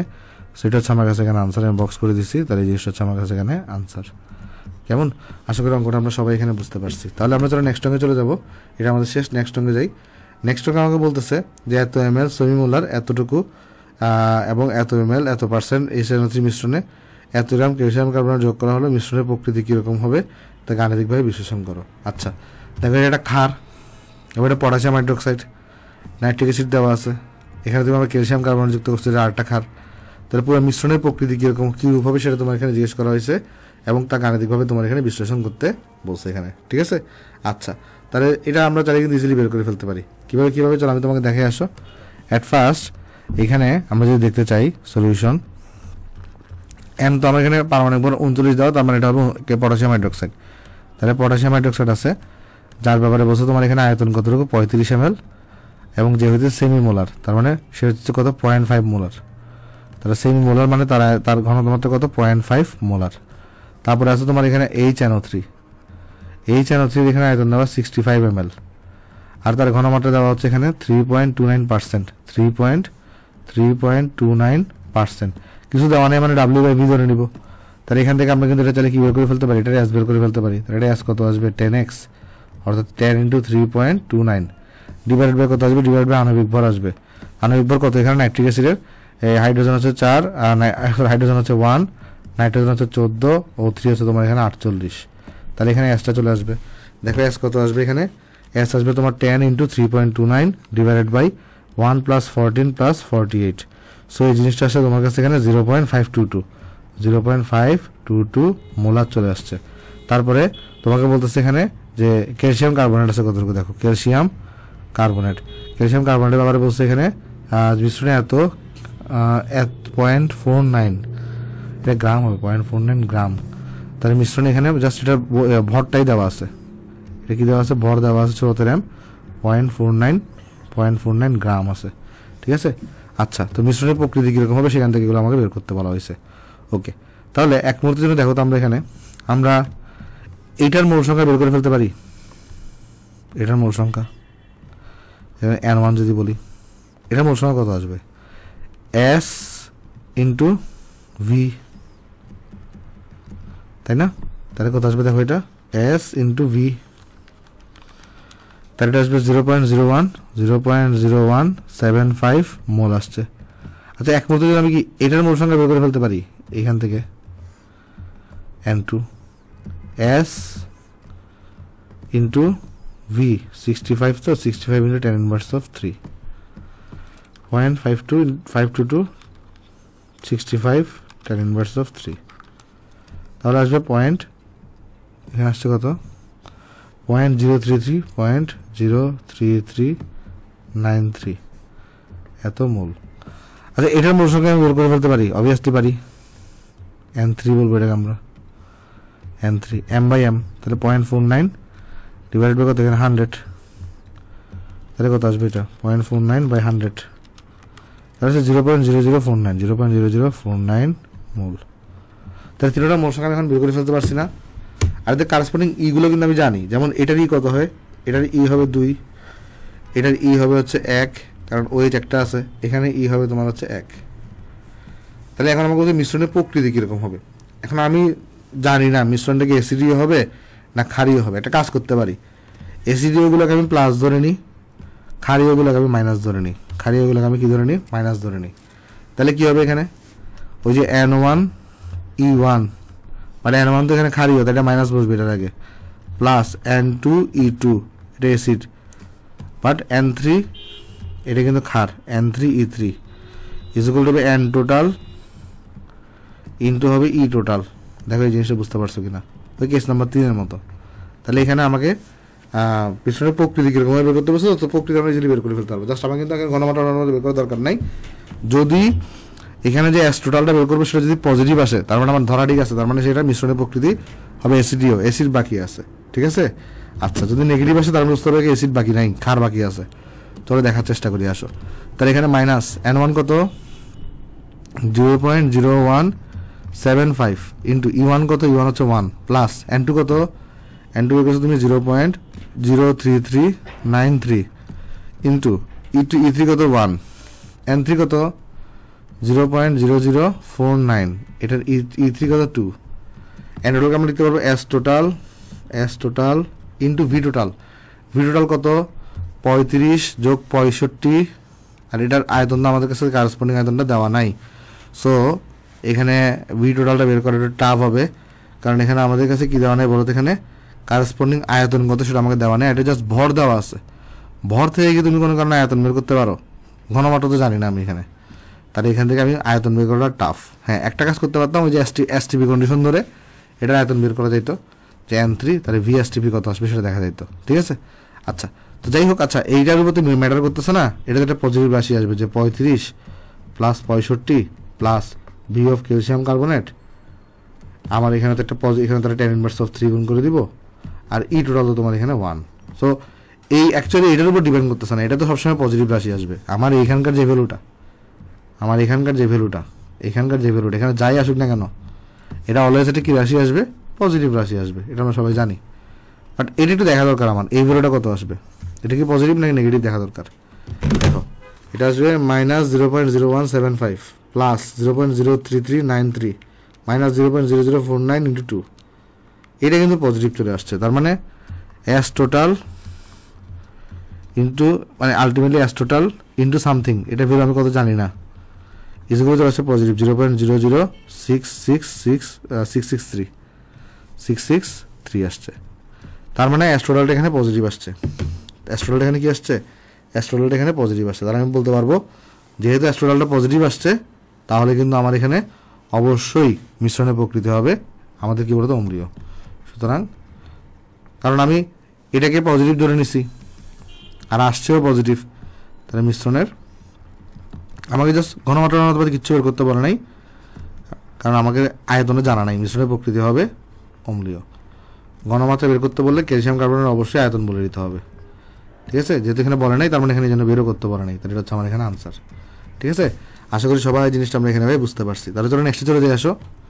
নেক্সটে বলছে প্রথম বিকারে এতটুকু আছে, দ্বিতীয় বিকারে এতটুকু আছে, ও দেবে পারবা, এগুলো আমরা এগুলো করার কিছু নয়। আমি যদি এখানে খালি স্পেস আছে কিনা দেখি একটু করে, দাঁড়াও এদিকে। আচ্ছা, এখানে একটা স্পেস দেখছিলাম, এই জায়গায় নিয়ে আসি, আসো। তাহলে আমরা এই যে এই অঙ্কটাকে আমরা এখানে করবো না, এই অঙ্কটা বাড়ি কাজ থাকবে তোমার, কাট করে দিলাম। তাহলে অঙ্কটা তোমরা বাসায় করবা, ঠিক আছে, এটা পারবা, এগুলো না পারার কিছু নাই, এটা পারবা। সো ম্যাথটা কতটা চলো নিচে নামাই দিয়ে আসো, সেটা আমরা পারবো আশা করি। তাহলে এটা তোমার এখানে বাড়ি কাজ থাকবে, এটা তোমার এসডব্লিউ থাকবে। তাহলে চলো নেক্সটে চলে যাই, আসো নেক্সটে চলে যাই। এটা বলতেছে এত বিশুদ্ধ, এত 100% বিশুদ্ধ, এত আপেক্ষিক গুরুত্বের 2 ml H2SO4 পানিতে দ্রবীভূত করে 200 ml দ্রব প্রস্তুত করছি, অ্যাসিড দ্রবণের মাত্রা নির্ণয় করো। আচ্ছা, তাহলে এখানে আমাকে কী বের করতে বলছে, এখানে আমাকে হচ্ছে ঘনমাত্রা এখানে তোমার এখানে বের করতে বলছে, কেমন। আচ্ছা, তো ঘনমাত্রা কীভাবে বের করতে পারি, দেখো এখানে এখানে তাহলে আমাদের 2 ml H2SO4 দ্রবীভূত করে আমরা কী করছি, এখানে এই যে 200 ml দ্রবণ প্রস্তুত করছি। আচ্ছা, তাহলে এখানে একটা এত আপেক্ষিক গুরুত্বের 2 ml H2SO4, তাহলে এই জিনিসটা কিন্তু H2SO4 সম্পর্কে ইনফরমেশন দেওয়া, এই যে ইনফরমেশনটা দেওয়া যে 1.15 আপেক্ষিক গুরুত্বের 2 ml H2SO4, তাহলে H2SO4 সম্পর্কে এই দুটো ইনফরমেশন দেওয়া, কে পানিতে দ্রবীভূত করে 200 ml দ্রবণ প্রস্তুত করছো। তাহলে দ্রবণের আয়তন কিন্তু তোমাকে 200 ml দেওয়া আছে। সবাই যে ভুল কাজটা করে সেটা হচ্ছে কি করে, দ্রবণের আয়তনকে 202 ml ধরে না, দ্রবণের 202 ml হবে না। কেন? কারণ বলছে কি, এই জিনিসটাকে পানিতে দ্রবীভূত করছো, দেন 200 ml দ্রবণ প্রস্তুত করছো, দ্রবণের আয়তন কিন্তু 200 ml, এটা কিন্তু যোগ হবে না। এমন যদি হইতো 200 ml পানিতে 2 ml এটা ঢালছো, তাহলে তখন 202 ml হইতো। আর বলছো তুমি এটাকে আগে পানিতে দ্রবীভূত করছো, দেন তুমি 200 ml দ্রবণ প্রস্তুত করছো, তাহলে দ্রবণের আয়তন কিন্তু এখানে হবে 200 ml। ঠিক আছে? আচ্ছা, আর এই যে ইনফরমেশনটা আপেক্ষিক গুরুত্ব আর এখানে যে আয়তন, সেটা কিন্তু এটার ব্যাপারে দেওয়া আছে। তাহলে এখন আমাদের এটার ভর দরকার, H2SO4 এর ভর দরকার। তো ভর কীভাবে বের করবো দেখো তো, সলিউশন এখানে আমি করতে চাই। তো আমার কাছে যেখানে যে H2SO4 এটা তার আপেক্ষিক গুরুত্ব যদি জানি, তাহলে এটার ঘনমাত্রা বের করার কোনো ব্যাপার না। তাহলে এটা ঘনমাত্রা কত হবে, রো ইকুয়াল টু হবে 1.15 গ্রাম পার মিলিলিটার। কারণ আপেক্ষিক গুরুত্ব যা, এই ভ্যালুটা তাই বসাবে, জাস্ট গ্রাম পার মিলিলিটার বসালে হয়ে যায়, তাই তুমি রো পেয়ে যাও। আগে শিখে আসছি আমরা। তাহলে এটা ভর বের করতে পারবো না, এখানে ভর ইকুয়াল টু হবে রো ইন্টু ভি। তাহলে রো তো 1.15, ভি তো এখানে 2, কারণ 2 ml ছিল। তাহলে গ্রাম মিলিলিটার কাটা যাবে, তাহলে 1.15 ইন্টু 2, তাহলে হবে 2.3 গ্রাম হবে। তাহলে 2.3 গ্রাম হয়েছে। তাহলে এখন এখানের মধ্যে ঘনমাত্রা বের করার কোনো ব্যাপার না। তাহলে অ্যাসিডগুলো কত, n/v, বা যেটাকে আমরা লিখতে পারবো তোমার এখানে m/mv। তাহলে কত আসবে এখানে দেখো, এটা কত, এটা তো 2.3, এটা হচ্ছে 98 হবে, আর এটা হবে তোমার এখানে 200 ml মানে 0.2 হবে। তাহলে এখান থেকে দেখো আমাদের অ্যাসিডের দ্রবণের মাত্রা গ্যাস কত চলে আসবে, এটা চলে আসবে 2.3 ডিভাইডেড বাই 98 ইন্টু 0.2। একটু ব্যতিক্রম ছিল বলে করো না, নাহলে তো তুমি পারোই। 0.1173 মোলার। সেটা হচ্ছে আমাদের এখানে আনসার। ঠিক আছে, সেটা হচ্ছে আমাদের এখানে আনসার। আমি বক্স করে দিচ্ছি জিনিসটাকে। হোপফুলি অঙ্কটা আমরা সবাই এখানে বুঝতে পারছি, কারো এখানে কোনো সমস্যা নাই আসলে। এটা হচ্ছে আমার কাছে এখানে আনসার। ঠিক আছে, তাহলে চলো আমরা নেক্সট অঙ্কে চলে যাবো। আসো নেক্সট অঙ্কে চলে যাই। আসো, এত বিদ্যমান দ্রবীভূত করে এত করা হলো, এগুলো পারবা, এগুলো আমি করে দেওয়ার দরকার নেই, এগুলো একটু মুজো মুজো করবে, তাইলে হয়ে যাবে। কাট করে আনি, এখানে কত জায়গা আছে, আচ্ছা এখানে এখানে এখানে নিয়ে আসি। এটা পেস্ট করে এখানে, এটা তোমার পাশে করে ফেলিও। ঠিক আছে, এটা পারবা। আর না পারলে আমাদের প্রবলেম সলভার ভাইরা তো আছেই, ওদেরকে দেখালেই হবে। এটা তোমার এখানে বাড়ি কাজ থাকবে। তাহলে চলো নেক্সটে চলে যাই। আমরা এখানে নেক্সটে যাই। নেক্সটে বলছে পাকস্থলীতে উৎপন্ন পাচক রসে হাইড্রোক্লোরিক অ্যাসিডের পরিমাণ এত মিলিগ্রাম পার মিলিলিটার। তারপর বলছে যদি একজন ব্যক্তি পাকস্থলীর প্রতিদিন এত লিটার পাচক রস উৎপন্ন করে, তাহলে উৎপন্ন হাইড্রোক্লোরিক অ্যাসিডকে প্রশমিত করতে কতগুলো অ্যান্টাসিড ট্যাবলেট প্রয়োজন। প্রতিটি ট্যাবলেটে 230 মিলিগ্রাম করে অ্যালুমিনিয়াম হাইড্রোক্সাইড এখানে থাকে। আচ্ছা দেখো, এখানে আমাকে বলতেছে কি, এখানে আমাকে বলতেছে যে আমাদের যে পাকস্থলীতে এখানে যে তোমার পাচক রস আছে, সেখানে হাইড্রোক্লোরিক অ্যাসিডের পরিমাণ হচ্ছে এত। ঠিক আছে, এত মিলিগ্রাম পার মিলিলিটার। ওকে, দেখো তাহলে আমাকে সলিউশন আমি বুঝাই করে আসি। কেমন, ধরো এটা হচ্ছে আমাদের পাকস্থলী, সাপোজ ধরো যাক, আমি চিত্রটা হয়েছে কিনা জানি না, ধরো এটা হচ্ছে আমাদের পাকস্থলী ধরে নিচ্ছি। ঠিক আছে, এখন এখানে পাচক রস আছে, এখানে কি আছে, পাচক রস আছে। তাহলে এগুলো হচ্ছে আমাদের পাচক রস। পাচক রস জিনিসটা কি সেটা আমি জানি না, এগুলো কোনো বায়োলজি টিচার থেকে জিজ্ঞেস করিও। ঠিক আছে, আচ্ছা তাহলে এখন এই পাচক রসের মধ্যে হাইড্রোক্লোরিক অ্যাসিডের পরিমাণ, এই সেলের পরিমাণ কীরকম, 2.95 মিলিগ্রাম পার মিলিলিটার। এর মানে হচ্ছে 1 মিলিলিটার পাচক রসে 1 মিলিলিটার পাচক রসে HCl বিদ্যমান কত মিলিগ্রাম, 2.95 মিলিগ্রাম। এটাতে কারো দ্বিমত করার কোনো অপশন আছে নাই, কারণ মিলিগ্রাম পার মিলিলিটার লেখা। তাহলে এখন বলতেছে আমাকে আমাদের একজন ব্যক্তির পাকস্থলী প্রতিদিন যদি 1.1 লিটার পাচক রস উৎপন্ন করে, তাহলে প্রতিদিন উৎপন্ন হাইড্রোক্লোরিক অ্যাসিডকে প্রশমিত করতে কতগুলো অ্যান্টাসিড ট্যাবলেট প্রয়োজন। তার আগে চলো দেখার চেষ্টা করি যে আমরা এই যে এত লিটারে কতটুকু HCl বিদ্যমান থাকে। তাহলে এত লিটার মানে তো 1100 ml। তাহলে সুতরাং 1100 ml পাচক রসে HCl বিদ্যমান 2.95 ইন্টু 1100 এত মিলিগ্রাম। পরে আমি গ্রামে নিচ্ছি, সমস্যা নেই, টেনশন নিও না। তাহলে এখানে কত আসবে, এখানে আসবে 2.95 ইন্টু 1100, তাহলে আসবে 45 মিলিগ্রাম।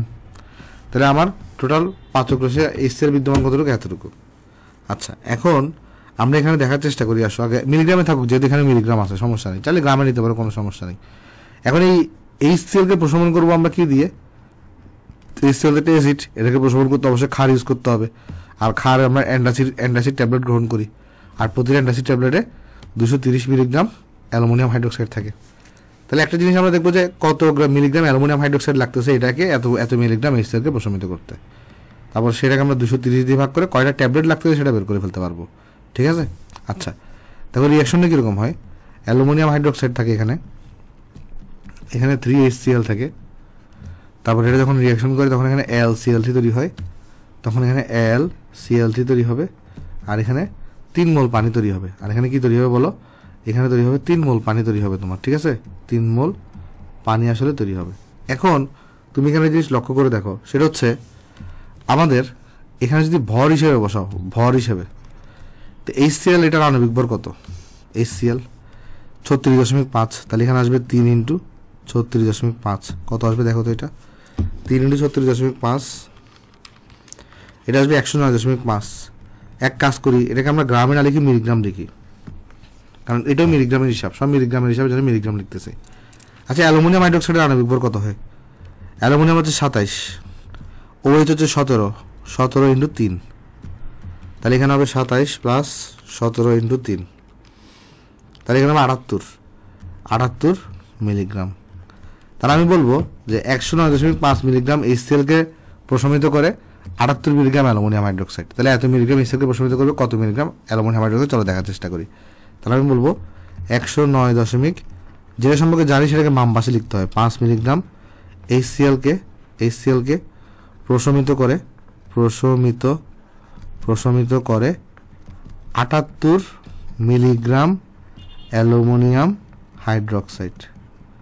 তাহলে সুতরাং তাহলে 3, 2, 4, 5 মিলিগ্রাম HCl কে প্রশমিত করে 78 × 3, 2, 4, 5 ডিভাইডেড বাই 109.5 ডিভাইডেড বাই কত? 109.5 মিলিগ্রাম অ্যালুমিনিয়াম হাইড্রোক্সাইড। তাহলে কত আসবে দেখো? এখানে এটা আসবে তোমার কাছে 78 × 3, 2, 4, 5 ডিভাইডেড বাই 109.5। তাহলে আসছে এখানে 2, 3, 1, 1। তাহলে কত আসছে? এটা আসছে 2, 3, 1, 1.506 milligram aluminium hydroxide, milligram aluminium hydroxide. এখন বলছো কয়টা ট্যাবলেট, এত ভরের তাহলে অ্যালুমিনিয়াম হাইড্রোক্সাইড তোমাকে রিসিভ করতে হবে। এখন কয়টা ট্যাবলেট লাগবে জিজ্ঞেস করছে, তাহলে আমরা বলবো 230 মিলিগ্রাম থাকে হচ্ছে একটা ট্যাবলেটে। তাহলে আমরা লিখবো এখানে এরপরে যে 230 মিলিগ্রাম অ্যালুমিনিয়াম হাইড্রোক্সাইড থাকে একটি ট্যাবলেটে। তাহলে এখন আমার লাগবে কতটুকু বলো তো? এখানে আমার লাগবে হচ্ছে 2, 3, 1, 1 2, 3, 1, 1 দশমিক 2, 3, 1, 1 দশমিক আমার কত এখানে? এরপর আছে যে সরি এখানে কত? 506 মিলিগ্রাম অ্যালুমিনিয়াম হাইড্রোক্সাইড থাকে। এখানে হবে 2, 3, 1, 1.506 ডিভাইডেড বাই তোমার এখানে হবে 230 এতটি ট্যাবলেট। তাহলে দেখো এটা কত আসবে? এখানে আসবে তোমার কাছে এটা 2, 3, 1, 1.506 ডিভাইডেড বাই 230। তাহলে এটা আসছে 10.05টি ট্যাবলেট, 10.05টি ট্যাবলেট। তাহলে নিয়ার অ্যাবাউট 10টা ট্যাবলেট হলেই হচ্ছে, কিন্তু কারণ আর একটা ট্যাবলেট যদি তুমি এক্সট্রা গ্রহণ করো আরও 230 গ্রাম অ্যাড হয়ে যাবে, সো অতিরিক্ত কিন্তু হয়ে যাচ্ছে। 1 গ্রাম যদি আমরা 230 মিলিগ্রাম অ্যাড হয়ে যাচ্ছে, 1-2 মিলিগ্রাম হলে এক কথা। তাহলে আমি এটাকে নিয়ার অ্যাবাউট বলতে পারি 10টি ট্যাবলেট। তাহলে আমার এখানে আনসার কী হবে? এখানে আমাকে বলছে যে তাহলে আমরা বলবো যে অর্থাৎ এই যে প্রতিদিন উৎপন্ন হাইড্রোক্লোরিক অ্যাসিডকে প্রশমিত করতে 10টি অ্যান্টাসিড ট্যাবলেট প্রয়োজন। তাহলে আমরা এখানে লিখবো যে অর্থাৎ এটাকে চাইলে বক্স করে দিতে পারি, ট্যাবলেটের সংখ্যা তো পূর্ণ সংখ্যা হয়, তাই এটাকে আমরা 10 লিখছি। ঠিক আছে? তাহলে এটা হচ্ছে আমরা বক্স করে দিলাম এখানে এটাকে আমরা। তাহলে এটা হচ্ছে আমার কাছে এখানে আনসার। আর এখানে আমরা লিখবো যে অর্থাৎ উৎপন্ন HCl কে প্রশমিত করতে আমার হচ্ছে যে ভাই দৈনিক বা তোমার এখানে এই যে 10টি ট্যাবলেট প্রয়োজন, অ্যান্টাসিড ট্যাবলেট প্রয়োজন আর কি, 10টি ট্যাবলেট প্রয়োজন। এটা হচ্ছে আমার কাছে এখানে আনসার। ঠিক আছে, আশা করি আমরা অঙ্কটা সব এখানে বুঝতে পারছি, আমাদের কারো এখানে কোনো কনফিউশন নাই আসলে। তাহলে চলো নেক্সটে চলে যাই। নেক্সটে বলছে এত ml এত দ্বিঘাতক অ্যাসিডের সাথে, এগুলো পারবা, এগুলো আমি অনেক করাইছি। মিশ্রণের pH কাট করে আনি, এখানে দিয়ে কোথাও জায়গা আছে কিনা, জায়গা থাকলে এখানে দিয়ে দেবো, পেস্ট করে দিব, এটা পারবা আসলে এগুলো। ঠিক আছে, এগুলো আমি আর করাচ্ছি না, কেমন? সেটা এখানে আনি আর ম্যাথটা করে লেখাটাকে যদি এখানে নিয়ে আসি, তাহলে এই জিনিসও তোমাদের কি থাকবে, এখানে বাড়ি কাজ থাকবে। ঠিক আছে, হোপফুলি সবাই বুঝতে পারছো এটা। চলো নেক্সটে চলে যাই। নেক্সটে যাই। আচ্ছা, এগুলো পারবো আমরা, এগুলো করার কিচ্ছু নাই, আমরা আগে করছি, পারবো এগুলো। চলো নেক্সটে চলে যাই আমরা। তাহলে চলো এই অঙ্কটাকে আগের মিনিটে নিয়ে আসি, দেখি এটা পারা যায় কিনা। কাট করলাম, এটা এখানে আনি। দেখো এখানে বলতেছে কি, আমি যদি ম্যাথ দেখে নিচে না আনি, এত ml এত মোলার, হ্যাঁ এগুলো পারবা, এটাও পারবা, তো এটা আমি করে দেওয়ার কিছু নেই, এগুলো আমরা অনেকবার করছি আসলে। তারপর চলো নেক্সটে যাই, আসো। আচ্ছা, এইটাকে যদি আমরা এখানে আগে কাট করে আনি, দাঁড়াও, কাট করে এটাকে আমরা পেস্ট করে দিই। এখানে কি বলছে, এটার মনে একটা বুয়েটে ম্যাথই করছিলাম, মিল্ক অফ ম্যাগনেসিয়া। হ্যাঁ, এই ম্যাথটা আমরা করছিলাম, সেটা করে দিচ্ছি না, এটা আমরা আগে করছিলাম, বুয়েটে একটা আসা ম্যাথ, তার এটা বাসায় পারবো, এটা বাড়ি কাজ থাকবে। ঠিক আছে, এগুলো তোমার এখানে তারা বাড়ি কাজ থাকবে। তো এরই মাধ্যমে কিন্তু আমার এখানে তোমার অম্লক্ষার টাইট্রেশন যেটা, সেটা কিন্তু পুরোপুরি শেষ। এখন আমাদের যেটা স্টার্ট হবে সেটা হচ্ছে জারণ বিজারণ বিক্রিয়া, এবং আমরা এরপরে কিন্তু জারক বিজারক টাইট্রেশনগুলো দেখে ফেলার চেষ্টা করবো, কেমন? এখন জারণ বিজারণ বিক্রিয়াকে তো অনেক সহজভাবে পড়ানো যায়, আমি তোমাকে একটু করে সহজভাবে তো পড়াবোই, একটু জাস্ট এটার ইতিহাসটাও টানার চেষ্টা করবো, কেমন? যে জারণ বিজারণের বিক্রিয়ার কিছু পুরাতন মতবাদ আছে, সেগুলো আমরা দেখার চেষ্টা করব। আর এরপরে হচ্ছে আমরা তোমার এখানে যে অ্যাকচুয়াল ইলেকট্রনীয় মতবাদ জিনিসটা কি বলে, সেটা আমরা শিখে রাখবো। তবে একটা জেনারেল আমরা জিনিস জেনে রাখতেই পারি, যে মনে রাখতে পারো জারণ মানে ছাড়ন,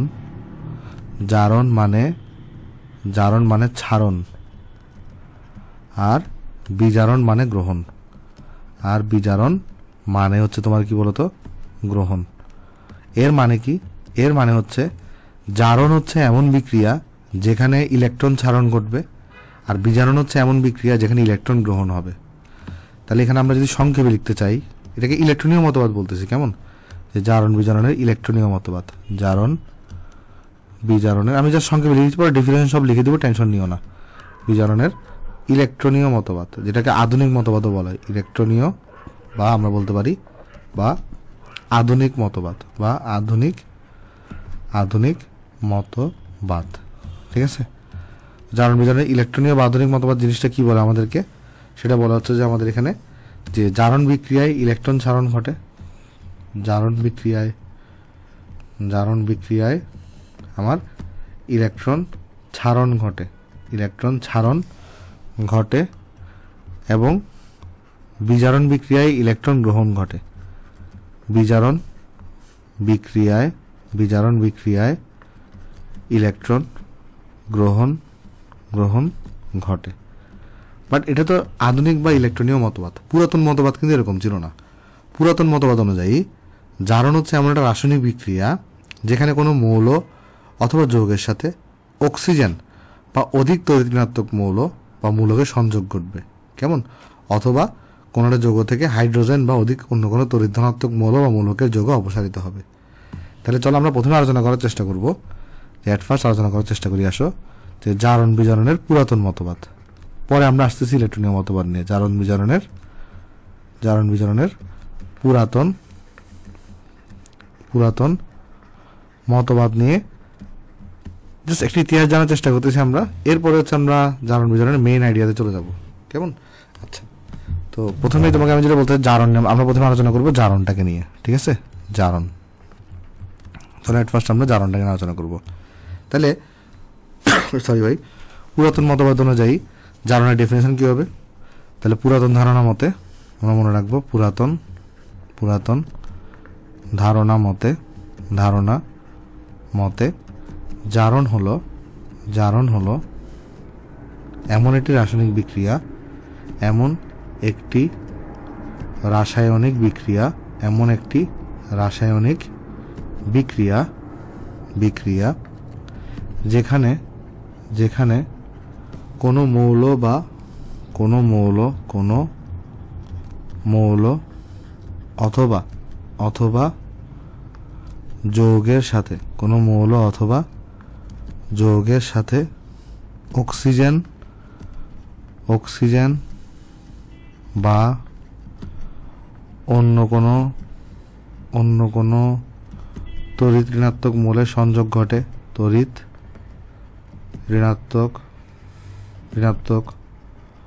মৌলের সংযোগ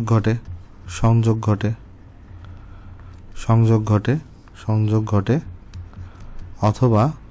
অথবা এই যে কোনো যৌগ থেকে কোনো, আমি বুঝাই দিচ্ছি, টেনশন নিও না, আর সব বুঝাই দিব। কোনো যৌগ থেকে হাইড্রোজেন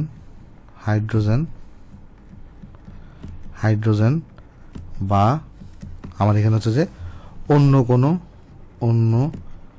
কোনো তড়িৎ ধনাত্মক মৌলের অপসারণ ঘটে, তড়িৎ ধনাত্মক মৌল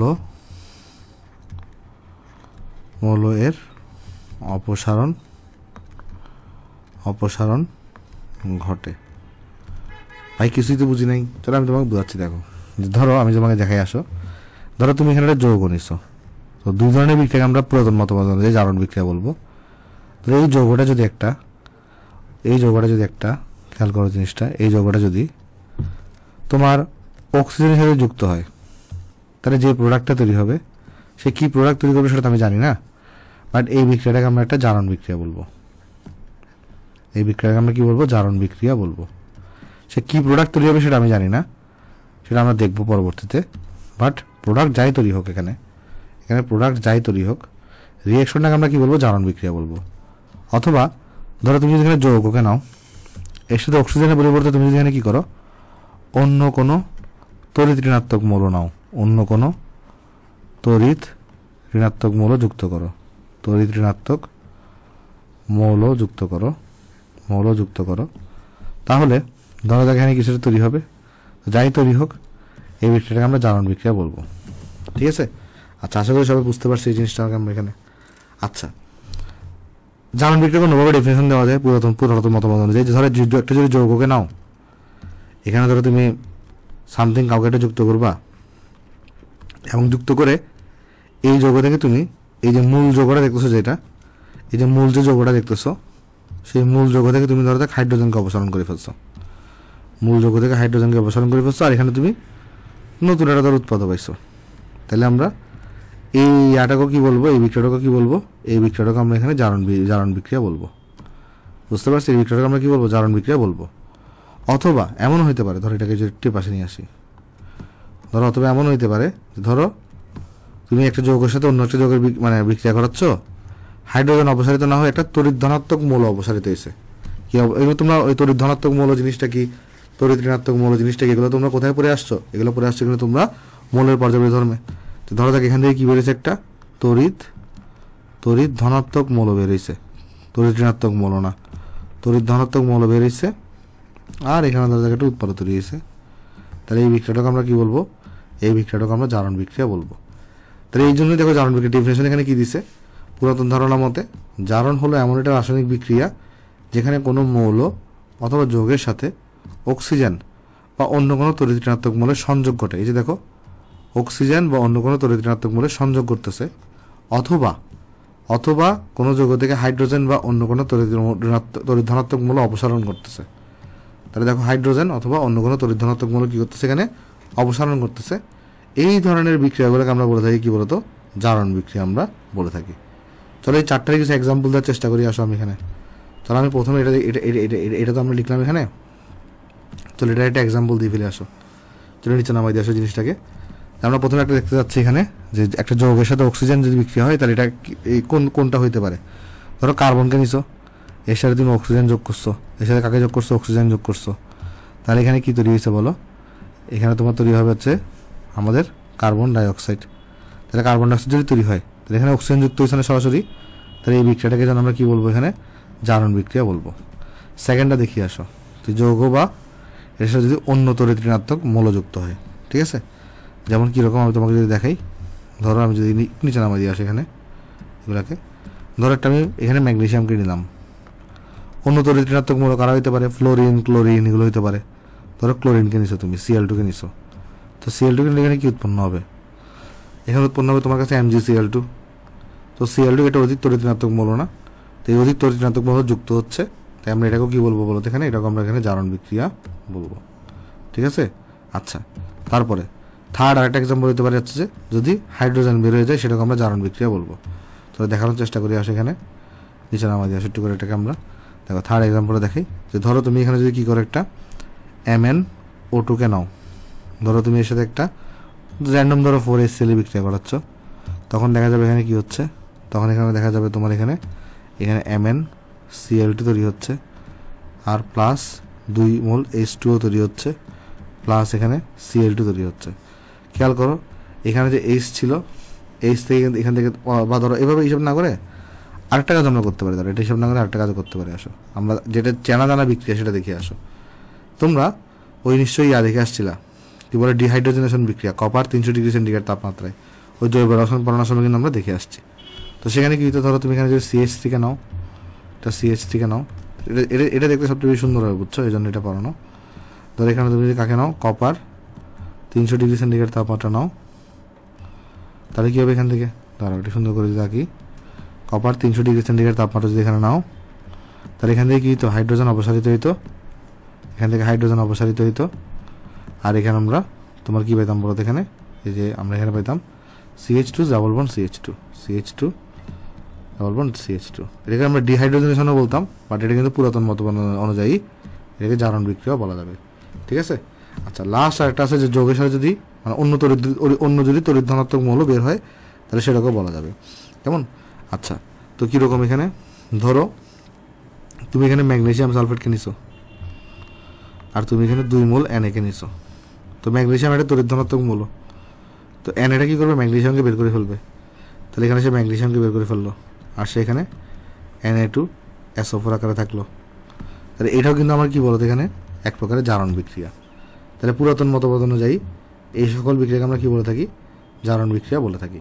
তবে টেনশন নেওয়ার দরকার নেই, আধুনিক বা ইলেকট্রনিক মতবাদটা অনেক সোজা। তো নিশ্চয়ই আমরা পুরাতন ধারণা সবাই বুঝতে পারছি, আমরা এখানে আমাদের পুরাতন ধারণা নিয়ে কারো কোনো কনফিউশন নেই। তো টেনশন নেওয়ার দরকার নেই কেন বলছি, কারণ আধুনিকটা অনেক সোজা। আধুনিক মতবাদ অনুযায়ী কী হয় বলতো, এই যদি তুমি খেয়াল করে এখানে ডেফিনেশন দেওয়া আছে যে আধুনিক মতবাদ অনুযায়ী জারণ বিক্রিয়া জিনিসটা বলতে কী বুঝবো আমরা, যে রাসায়নিক বিক্রিয়ায় কোনো পরমাণু বা মূলক বা আয়ন ইলেকট্রন ত্যাগ করে তাকে আসলে আমরা কী বলে থাকি, তাকে আমরা বলে থাকি তোমার হচ্ছে জারণ বিক্রিয়া, কেমন।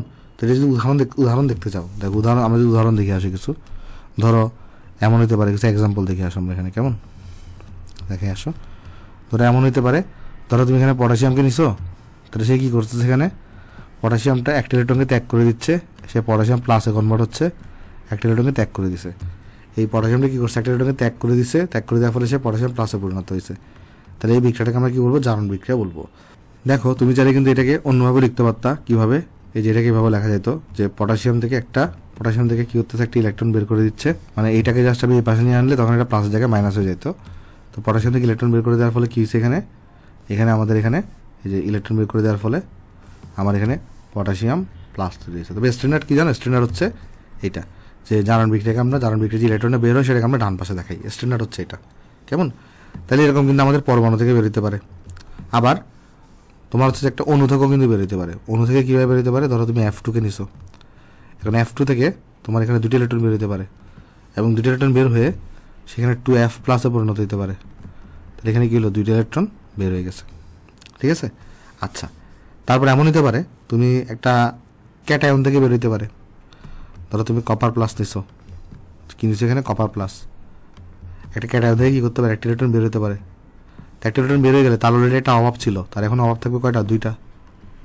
তাহলে একটা ইলেকট্রন এখানে বের হয়ে গেছে, ঠিক আছে। এখানে 2টা F ছিল, প্রতিটা F থেকে একটা করে বেরিয়েছে, তাহলে টোটাল 2টা বেরিয়েছে, যেন 2F প্লাস হয়েছে, ঠিক আছে। এভাবে করে কিন্তু জিনিসটা চলে আসলে। তারপরে আমাদের এখানে আরেকটা ঘটনা করতে পারে কোনটা, এরপরে ধরো যাক তুমি একটা অ্যানায়ন থেকেও বের করতে পারো। এখানে কীভাবে, ধরা যাক যদি আমি কি নিই এখানে 2Br মাইনাসকে নিই, এখান থেকেও কিন্তু ইলেকট্রন বেরোতে পারে। তখন ইলেকট্রন বেরোলে এটি কিসে কনভার্ট হয়ে যাবে, Br2 প্লাস দুইটা ইলেকট্রন। দেখো Br মাইনাস মানে কি, মাইনাস মানে কিন্তু আধিক্য, প্লাস মানে হচ্ছে অভাব, মাইনাস মানে হচ্ছে আধিক্য। তো দুইটা ইলেকট্রনের আধিক্য ছিল, সেই দুইটা ইলেকট্রনকে ছেড়ে দিছে, ফলে সে আলটিমেটলি Br2-তে কনভার্ট হয়েছে। এই ঘটনাটা এখানে ঘটতে পারে। কেমন? তাহলে এই জিনিসগুলো কিন্তু চাইলে আমি এইভাবে দেখাইতে পারি যে তোমার এখানে দেখো যে F2 সে দুইটা ইলেকট্রনকে ছেড়ে দিছে, ছেড়ে দেওয়ার পরে সে এখানে কোথায় কনভার্ট হয়েছে বলো তো, 2F প্লাসে পরিণত হয়েছে। আবার বা তোমার এখানে এই যে কপার প্লাসটা সে একটা ইলেকট্রনকে ছেড়ে দিছে, ছেড়ে দিয়ে সে কিসে কনভার্ট হয়েছে, এখানে কপার 2 প্লাসে পরিণত হয়েছে, সেখানে কপার 2 প্লাসে পরিণত হয়েছে। অথবা যে 2Br মাইনাস যার দুইটা ইলেকট্রনের আধিক্য ছিল, সেই দুইটা ইলেকট্রনকে ছেড়ে দিয়ে এখানে সে কিন্তু আরামসে Br2-তে পরিণত হয়েছে। এইটাকে চলো আমরা আগামী পৃষ্ঠা নিয়ে যাই, কারণ এখানে একটু হিজিবিজি হবে কাট করে। আমরা চলো এখানে দেখা দিয়ে আসছি এটাকে উপরে। বিজারণ বিক্রিয়াটা আমরা একটু পরে দেখতেছি, কেমন? আমরা আগে জারণ বিক্রিয়াটা শেষ করি। তাহলে জারণ বিক্রিয়ার আমরা প্রাইমারি আইডিয়া তোমরা নিশ্চয়ই বুঝতে পারছো সবাই এখানে। তাহলে এখানে আমরা মনে রাখবো জারণ মানে ইলেকট্রন ছাড়ন। তাহলে এখানে আমরা কি মনে রাখবো, জারণ মানে ইলেকট্রন ছাড়ন, এই জিনিসটা আমরা এখানে মনে রাখবো। আচ্ছা, আর বিজারণ মানে ইলেকট্রন গ্রহণ, সেটা আমরা সবাই জানি। এখানে আরেকটা ওয়ার্ড আছে, সেটা হচ্ছে জাগ্রত বিদ্যান। কি বলতো, জাগ্রত বিদ্যান, জাগ্রত বিদ্যান। এই যা থেকে কি মনে রাখবা, জারক, আর গ্রত থেকে মনে রাখবা হচ্ছে গ্রহণ, বি থেকে মনে রাখবা বিজারক, আর দান থেকে মনে রাখবা দান বা ত্যাগ করা, ত্যাগ। এর মানে হচ্ছে জানো না, জারক, এটা হবে ক, জারক হবে, যা থেকে মনে রাখবো জারক। এর মানে হচ্ছে জাগ্রত বিদ্যানের মানে হচ্ছে জারক হচ্ছে ইলেকট্রন গ্রহণ করে, বিজারক হচ্ছে ইলেকট্রন দান বা ত্যাগ করে। এখন একটা জিনিস তুমি লক্ষ্য করে দেখো, এখানে যারা আছে জারণ বিক্রিয়াতে, এদেরকে তুমি জারক বলবা নাকি বিজারক বলবা? এখানের মধ্যে যারা আছে, এখানের মধ্যে যারা আছে তাদেরকে তুমি জারক বলবা না বিজারক বলবা? খেয়াল করো, তারা কি দান করতেছে না ত্যাগ করতেছে, গ্রহণ করতেছে? এরা কিন্তু ইলেকট্রন দান করে দিচ্ছে বা ত্যাগ করতেছে, তাহলে এরা সবাই কী হবে, বিজারক হবে। তাহলে এইটা বলো, তুমি যাকেই নাও না কেন, এরা কিন্তু কী হবে বলো তো, এরা সবাই কিন্তু এখানে বিজারক হবে, কারণ এরা ইলেকট্রন দান বা ত্যাগ করে দিচ্ছে। তাহলে আমরা একটা জিনিস বলতে পারি, আমাদের যে জারণ বিক্রিয়া, আমাদের যে কী বিক্রিয়া, আমাদের যে জারণ বিক্রিয়া, তো সেই জারণ বিক্রিয়াতে কী হয় বলো তো, এখানে কিন্তু বিজারক থাকে। সেই জারণ বিক্রিয়াতে কী হয়, এখানে কিন্তু বিজারক থাকে। ঠিক আছে? আচ্ছা, তাহলে আমরা দেখলাম এখানে যে আমাদের জারণ বিক্রিয়াতে কী থাকে, এখানে জারণ বিক্রিয়াতে কিন্তু বিজারক থাকে। এই বিজারকটা কী করে, ইলেকট্রন ত্যাগ করে। তাহলে বিজারকের ব্যাপারে যদি কয়েকটা ইনফরমেশন জেনে রাখি আমরা, বিজারক কী করে, বিজারক ইলেকট্রন ত্যাগ করতেছে। খেয়াল করে দেখেন, ইলেকট্রন ত্যাগ বা দান করতেছে, এটা তো আমরা সবাই বুঝতেছি।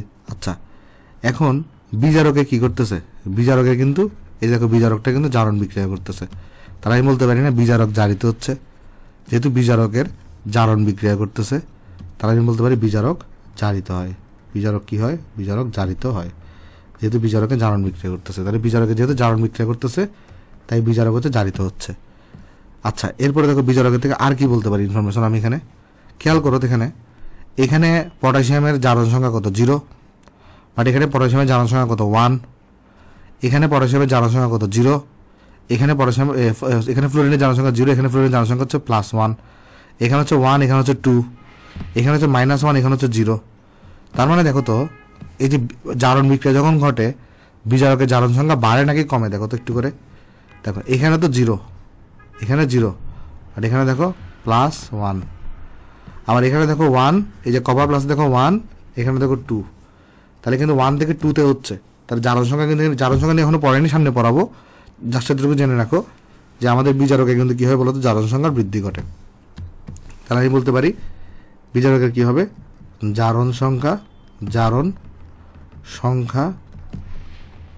বৃদ্ধি হবে। তাহলে আমাদের এই এতটুকু এখানে বললেই চলবে। হোপফুলি সবাই জিনিসটা আমরা এখানে বিজারক নিয়ে বুঝতে পারছি, বিজারক নিয়ে বুঝতে পারছি, এবং জারণ বিক্রিয়া নিয়ে আমরা হালকা পাতলা এখানে আইডিয়া পাইছি। আর জারণ বিক্রিয়া যেটা, সেটা ইংলিশ টার্ম হচ্ছে তোমার হচ্ছে অক্সিডেশন রিয়াকশন। আমাদের যে জারণ বিক্রিয়া আছে, জারণ বিক্রিয়া, এর ইংলিশ টার্ম কি বলতো, এর ইংলিশ টার্ম হচ্ছে তোমার অক্সিডেশন রিঅ্যাকশন, ঠিক আছে, জারণ বিক্রিয়া। আচ্ছা, তাহলে এরপরে যদি আমরা যাই আসো, এখন আমরা দেখব আমাদের পুরাতন মতবাদ অনুযায়ী বিজারণ বিক্রিয়া জিনিসটা কি। তাহলে একটা কাজ করি, জারণ বিক্রিয়া এখানে স্টার্ট করছি, এর আগে এখানে পুরাতনটা অনুযায়ী বিজারণটা পড়াই দিই, পরে একসাথে আধুনিকটা এখান থেকে শুরু করতেছি, কেমন? তাহলে এখানে আমরা বিজারণটা দেখার চেষ্টা করবো যে পুরাতন মতবাদ অনুযায়ী আসলে অ্যাকচুয়ালি বিজারণ বলতে কি বুঝবো। বিজারণ বলতে আমরা বুঝবো যে জারণের উল্টা, জারণের কি বলতো, জারণের ঠিক উল্টাটা। অর্থাৎ পুরাতন মতবাদ অনুযায়ী বিজারণ হচ্ছে এমন রাসায়নিক বিক্রিয়া যেখানে কি হবে, হাইড্রোজেন মানে কোনো একটা মৌল অথবা যৌগের সাথে হাইড্রোজেন অথবা অন্য কোনো তড়িৎ ধনাত্মক মৌলের সংযোগ ঘটবে, কিন্তু অথবা এমন হতে পারে কোনো যৌগ থেকে অক্সিজেন বা কোনো তড়িৎ ঋণাত্মক মৌল বের হয়ে যাবে, মানে হুবহু এটার উল্টা ডেফিনেশন, কেমন? তাহলে আমরা মনে রাখবো এখানে, জাস্ট এখানে যদি যাই আসো, এটা কাজ করি, এটাকে আমরা চলো ডেফিনেশনে কপি করে নিয়ে যাই, তাহলে আমাদের লিখতে একটু সুবিধা হবে। কপি করলাম, এটাকে আমরা এখানে নিয়ে আসো।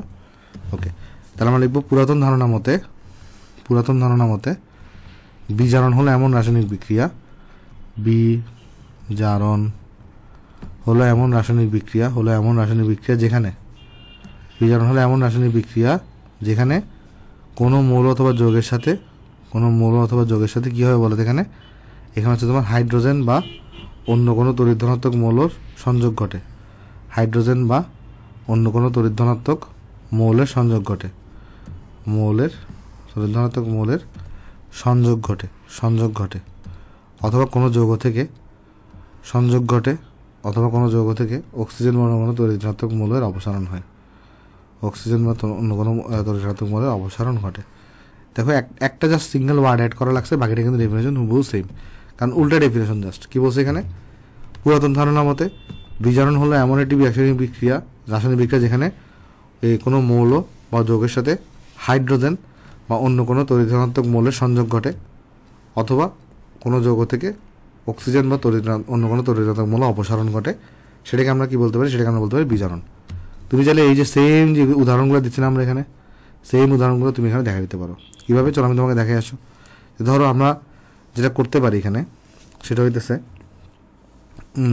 ধরো দেখ এটাকে আমরা একটু করে আনি, কেমন? এটাকে আমরা একটু বুঝে আসো।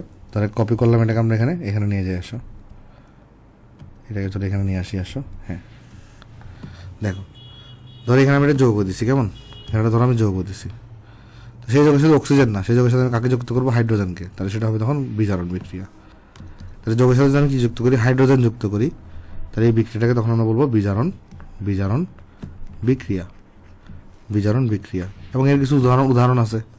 ধরো Cl2, এটা যৌগ, এর সাথে যদি আমি এখানে H2 যোগ করি, তাহলে কি পাবো, এখানে আমরা 2HCl পাবো। তাহলে অবভিয়াসলি এটা কি বিক্রিয়া হবে, বিজারণ বিক্রিয়া হবে, কারণ এখানে হাইড্রোজেন যোগ হচ্ছে, ঠিক আছে? আচ্ছা, সেকেন্ড যেটা বলছে, হাইড্রোজেন ভিতরে তুমি যদি কি করো, অন্য কোনো তড়িৎ ধনাত্মক মৌল অ্যাড করো, তাও কিন্তু হবে। অর্থাৎ তুমি যদি ধরো যৌগকে নাও, যৌগের সাথে যদি কাকে অ্যাড করো, অন্য তড়িৎ ধনাত্মক মৌল, তাহলে এখানে যদি কাকে অ্যাড করো, এখানে যদি তুমি একটা তড়িৎ ধনাত্মক মৌল অ্যাড করো, এবং এখান থেকে যদি কিছু একটা তৈরি হয়, সেটাকে আমরা বিজারণ বিক্রিয়া বলবো, ঠিক আছে? যেমন উদাহরণ যদি দিই, আমরা দেওয়ার চেষ্টা করি। আসো, ধরো তুমি এখানে সাপোজ Cl2কে নিছো, একটা তড়িৎ ধনাত্মক মৌল 2 সোডিয়াম অ্যাড করছো, তাহলে এখানে কি তৈরি হবে তখন তোমার কাছে, তৈরি হবে তোমার কাছে 2 সোডিয়াম ক্লোরাইড। তাহলে এটাকে আমরা বলবো তখন কি বলতো, আমাদের বিজারণ বিক্রিয়া বলতে পারবো। চলো নেক্সটে যাই। সেমভাবে ওগুলো দেখানো যায়, ওই যে অক্সিজেন অপসারণ এগুলো, কেমন? তো এটা আমি দেখা দিচ্ছি না, আশা করি তোমরা পারবা জিনিসটা, মানে এটার উদাহরণ দরকার নেই, কারণ এটা তো আমাদের আননেসেসারি পড়া। এবার চলো আমরা বিজারণের একটা কাজ করি। আসো, এবার হচ্ছে আমরা বিজারণ বিক্রিয়া যেটা, সেটা হচ্ছে আমরা ইলেকট্রনীয় যে মতবাদটা আছে সেটা আমরা দেখার চেষ্টা করি। তাহলে ইলেকট্রনীয় মতবাদটা আমাদের কি বলবো এখানে, ইলেকট্রনীয় মতবাদটা হচ্ছে তোমার যদি কি হয়, কোনো যে রাসায়নিক বিক্রিয়ায় কোনো পরমাণু মূলক বা আয়ন ইলেকট্রন গ্রহণ করে, তাকে আমরা বলবো বিজারণ বিক্রিয়া। কারণ আমাদের এখানে কি বলছে, জারণ মানে ছাড়ন, বিজারণ মানে গ্রহণ। তাহলে এখানে এক্সাম্পলগুলো কীরকম হবে, এখানে এক্সাম্পলগুলো ধর একটা আয়োডিনকে নিছে, সেই আয়োডিন একটি ইলেকট্রন গ্রহণ করছে, তাই আয়োডিন ইলেকট্রন গ্রহণ করলে কী হবে, আয়োডিন মাইনাস হবে। তো এই জিনিসটাকে আমরা কি বলতে পারি তখন, এখানে বলতো এটাকে আমরা বলতে পারি তোমার এখানে, এটা হচ্ছে আমাদের এখানে হচ্ছে বিজারণ বিক্রিয়া। তো যেমনটা বলছিলাম আমরা, স্ট্যান্ডার্ড জিনিসটা হচ্ছে কীরকম, জারণের সময় ইলেকট্রনটাকে ডান পাশে দেখাতে হয়, আর বিজারণের সময় ইলেকট্রনটাকে বাম পাশে দেখানোটাই সবচেয়ে ভালো। ঠিক আছে, আচ্ছা। তারপর এমন হতে পারে তোমার এখানে যে ধরো তোমার কাছে দুটো Cl2 আছে, তারা দুইটা ইলেকট্রন গ্রহণ করবে, তারপরে তারা উৎপন্ন করবে 2Cl-। এটাও কিন্তু কি বলতো আমাদের বিজারণ বিক্রিয়া। তারপরে এমন হতে পারে তোমার কাছে ধরো SN4+ আছে, তাহলে 4টে ইলেকট্রন অভাব ছিল, 2টা ইলেকট্রন গ্রহণ করছে, 2টা ইলেকট্রন গ্রহণ করে SN2+ পরিণত হয়েছে। কিসে পরিণত হয়েছে? SN2+। তাহলে এটাও কিন্তু বিজারণ বিক্রিয়া, কারণ এই ইলেকট্রন গ্রহণ হচ্ছে। তারপরে ধরো তোমার কাছে এখানে আছে Fe2+ আছে, Fe2+ আছে, সেখানে একটি ইলেকট্রন গ্রহণ করছে, সে কনভার্ট হয়ে গেছে Fe+-এ, সে কনভার্ট হয়ে গেছে এখানে Fe+-এ। তাহলে এটাও কিন্তু কি বলতো একটা আমাদের বিজারণ বিক্রিয়া। তাহলে আমরা এখান থেকে মনে রাখতে পারি যে আমাদের এখানে বিজারণ মানে হচ্ছে, বিজারণ মানে হলো জারণ মানে ছারণ, বিজারণ মানে হলো গ্রহণ। ঠিক আছে, তাই এই ছড়াটা যেটা আছে, কোনটা? এই যে এখানে ছড়াটা লিখে দিয়েছি তোমাকে আমি, কোথায়? এই যে এই জিনিসটা, জারণ মানে ছারণ, বিজারণ মানে গ্রহণ। এটা আজীবন মনে রাখতে হবে। জারণ মানে ছারণ, বিজারণ মানে কি বলতো? বিজারণ মানে হচ্ছে গ্রহণ। আর আরেকটা যেটা মনে রাখবো সেটা কোনটা? জাগ্রত বিদ্যান। আরেকটা কি মনে রাখবো আমরা এখানে? আরেকটা মনে রাখবো আমরা এখানে জাগ্রত বিদ্যান। এটা ভুল করা যাবে না কখনো, কেমন? জাগ্রত বিদ্যান।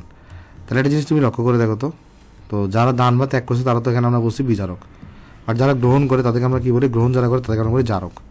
তাহলে এখানে এরা যারা আছে সবাই একটা করে ইলেকট্রন গ্রহণ করতেছে না, তাহলে এগুলোকে আমি কি বলতে পারি? এগুলোকে আমি বলতে পারি হচ্ছে এগুলো হচ্ছে আমাদের এখানে জারক। এগুলো হচ্ছে আমাদের এখানে কি? জারক। ঠিক আছে, এগুলো হচ্ছে আমাদের এখানে কি? জারক। তাহলে জারক সম্পর্কে যদি আমরা কয়েকটা তথ্য একটু জানতে চাই, যে ওই কীরকম তথ্য, ওই যে আমরা বিজারক নিজে তথ্যগুলো জানছি, এখানে ইলেকট্রন কী করে? ইলেকট্রন এখানে গ্রহণ করে। এখানে ইলেকট্রন কী করে? এখানে ইলেকট্রন গ্রহণ করে, ইলেকট্রন এখানে গ্রহণ করে। তারপর এখানে জারণ সংখ্যা বাড়ে নাকি কমে? অবভিয়াসলি কমতেছে এখানে, কারণ দেখো 2 থেকে 1 হয়ে যাচ্ছে, 4 থেকে 2 হয়ে যাচ্ছে, 0 থেকে -1 হচ্ছে, 0 থেকে -1 হচ্ছে। তাহলে এখানে কিন্তু আমার জারণ সংখ্যা কমে। জারকের জারণ সংখ্যাটা কি হচ্ছে এখানে? জারণ সংখ্যাটা এখানে কমে। ঠিক আছে, আচ্ছা। এরপরে জারক আসলে কি হয়? মানে বিজারণ, জারকে বিজারণ বিক্রিয়া হয়, তাহলে জারকটা কিন্তু বিজারিত হবে। জারকটা কিন্তু কী হয় বলো তো? বিজারিত হয়। জারক কী হয়? জারক হচ্ছে তোমার এখানে বিজারিত হয়। জারক কী হয় বলো তো? জারক হচ্ছে তোমার এখানে বিজারিত হবে। ঠিক আছে, তাহলে জারকের এই সম্পর্কে, জারক সম্পর্কে আমরা এই ইনফরমেশনগুলো সব এখানে বুঝে গেছি না? আশা করি সবাই জিনিসটা এখানে আমরা বুঝতে পারছি। আচ্ছা, তাহলে এখন আমরা জারণ বিজারণ বিক্রিয়ার মানে ইন্ডিভিজুয়ালি ডেফিনেশনগুলো আমরা সব বুঝতে পারলাম, কি হয় না হয় সব আমরা এখানে বুঝতে পারলাম। এখন এখানে যে কিছু কথাবার্তা আছে, সেই কথাবার্তা হচ্ছে কি, যে আমার এখানে জারণ বিজারণ বিক্রিয়া যেটা, সেটা যুগপৎ ঘটে। তাহলে এখানে একটা পয়েন্ট আমরা লিখে রাখি, সেটা কি? জারণ বিজারণ বিক্রিয়া যুগপৎ ঘটে। জারণ বিজারণ বিক্রিয়া যুগপৎ। যুগপৎ মানে কি জানো? একই সাথে, মানে সাইমultaneously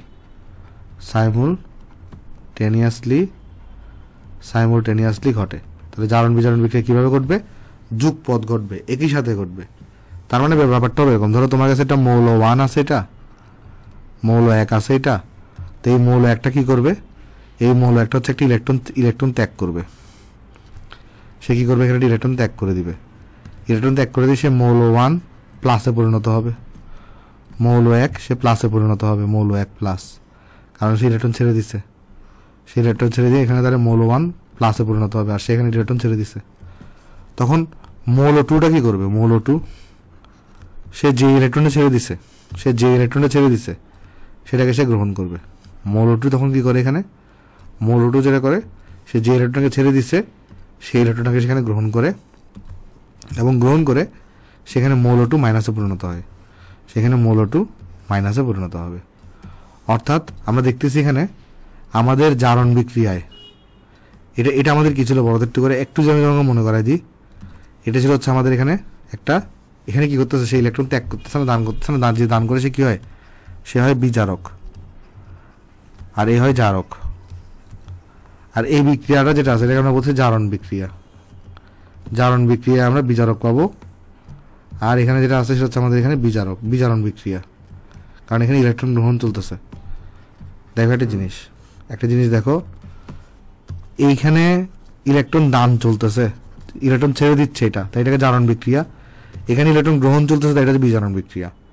বাট যে ছেড়ে দিচ্ছে তাকে আমরা বলি বিজারক, যে গ্রহণ করে তাকে আমরা বলি জারক। যে গ্রহণ করে তাকে আমরা কি বলি? তাকে আমরা বলি হচ্ছে এখানে জারক। তাই সহজ বাংলা ভাষায় জারণ বিক্রিয়া মানে ইলেকট্রন ছাড়ন, বিজারণ মানে ইলেকট্রন গ্রহণ। জারণে তুমি কি পাবা? বিজারককে পাবা। বিজারণে তুমি কাকে পাবা? জারককে পাবা। কথা বুঝতে পারছো? আর কয়নি যেটা হবে, বিজারক যে ইলেকট্রনটা ছেড়ে দেয়, জারক সেই ইলেকট্রনকে গ্রহণ করে। তাহলে এখানে আমরা কথা যদি বলি, লিখতে চাই, তাহলে আমরা কথা কি লিখবো এখানে? বিজারক, বিজারক যতগুলো ইলেকট্রন ছেড়ে দিবে, যতগুলো ইলেকট্রন ছেড়ে দিবে,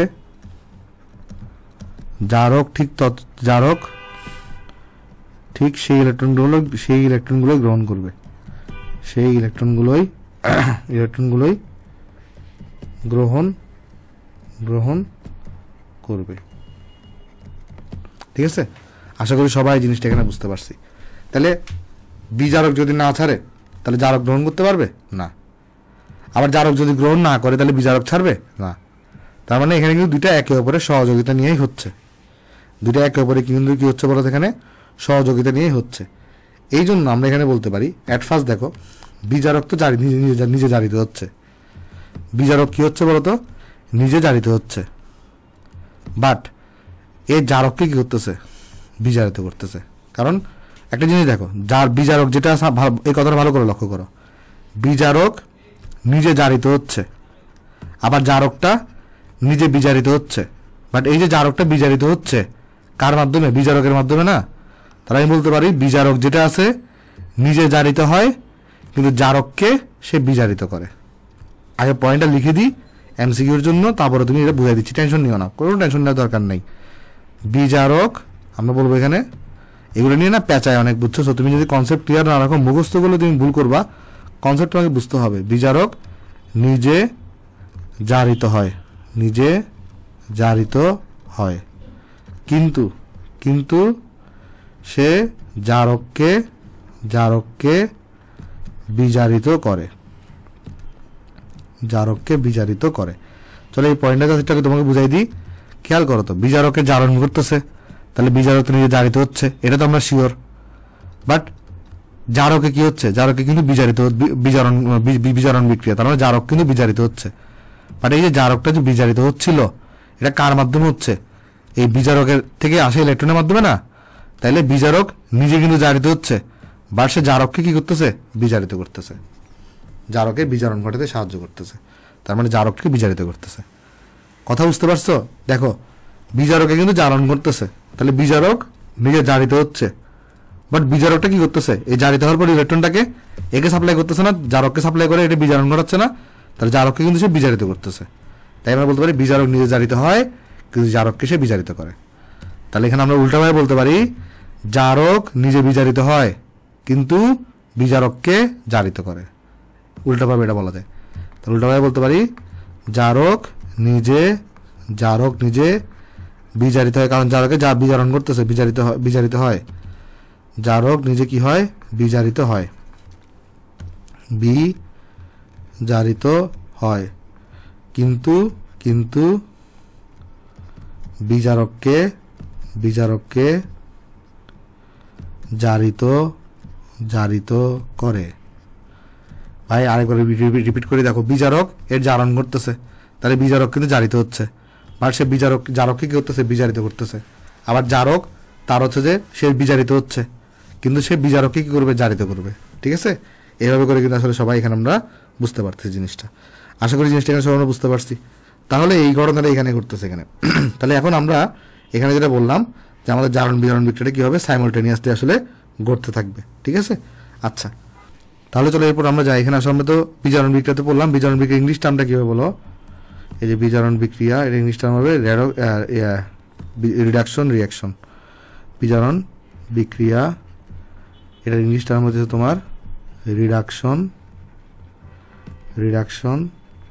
রিয়াকশন। তাহলে এখন কথাটা খেয়াল করো, আমরা বললাম জারণ বিজারণ বিক্রিয়া যুগপৎ ঘটে, তার মানে জারণ বিজারণ বিক্রিয়া একসাথে ঘটে। তাহলে এই জন্য জারণ বিজারণ বিক্রিয়া ইংলিশ নাম কি জানো? এই জারণ বিজারণ ইংলিশ নাম হচ্ছে রেডক্স রিয়াকশন। রেডক্সের এই এই কথাটা আসছে রিডাকশন বা বিজারণ থেকে, আর অক্সিডেশন এটা আসছে OX আসছে অক্সিডেশন থেকে। অক্সিডেশন ইংলিশ নাম হচ্ছে তোমার জারণ। তাই আমরা মনে রাখবো জারণ বিজারণ বিক্রিয়াকে কি বলা হবে ইংলিশে? রেডক্স রিয়াকশন বলা হবে। জারণ বিজারণ বিক্রিয়া ইংলিশে কি বলা হবে? রেডক্স রিয়াকশন বলা হবে। তাহলে যখন রেডক্স রিয়াকশনের ডেফিনেশন দিতে চাই, তাহলে জারণ বিজারণ বিক্রিয়া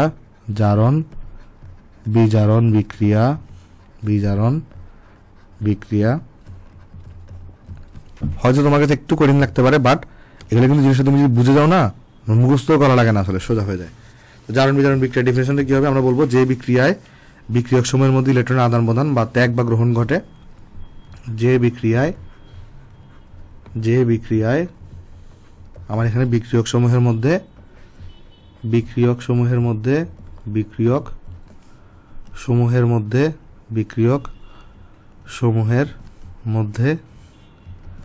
ইলেকট্রনের আদান প্রদান ঘটে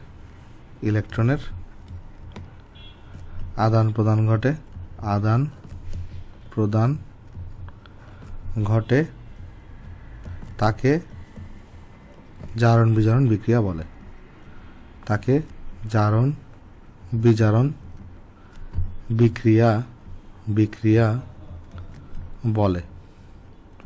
তাহলে একটা যদি এক্সাম্পল দিতে চাই, আসো জারণ বিজারণ বিক্রিয়া এক্সাম্পল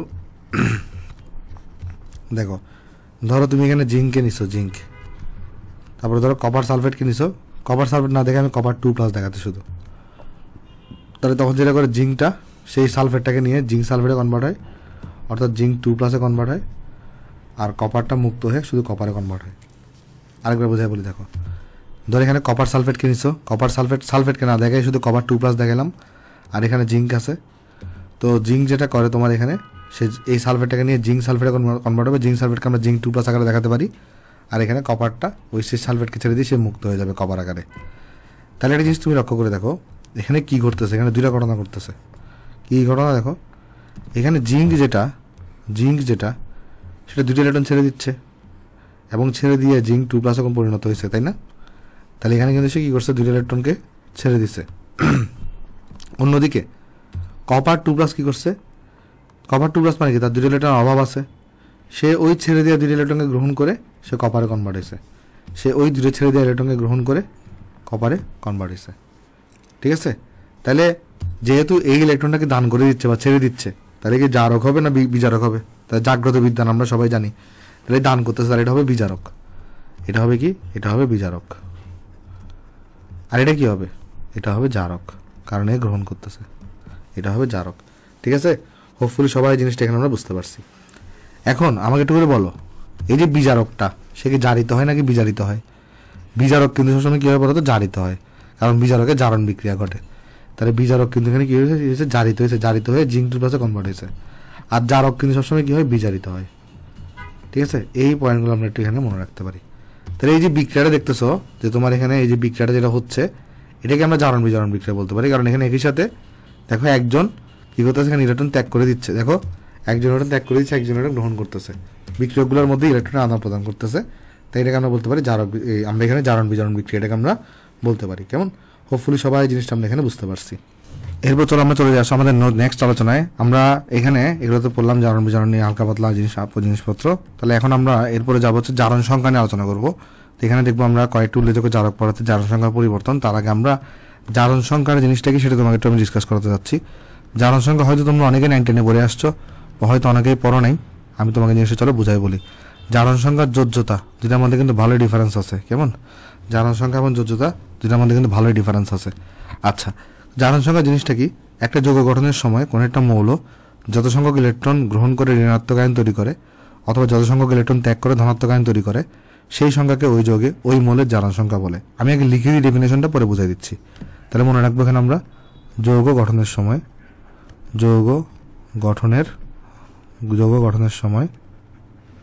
তোমার কোনো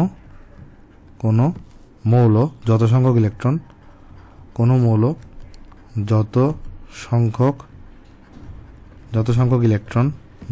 ইলেকট্রন কি করবে? তোমার এখানে এই যে যত সংখ্যক ইলেকট্রন গ্রহণ করে ঋণাত্মক আয়ন তৈরি করে, ঋণাত্মক আয়ন তৈরি করে এবং অথবা যত সংখ্যক ইলেকট্রন ত্যাগ করে আমার কি তৈরি ত্যাগ করে ধনাত্মক আয়ন তৈরি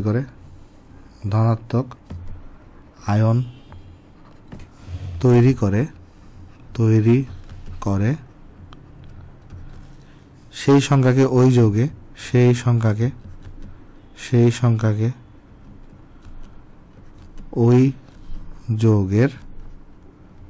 যৌগের জারণ সংখ্যা যেটাকে আমরা বলি অক্সিডেশন নাম্বার,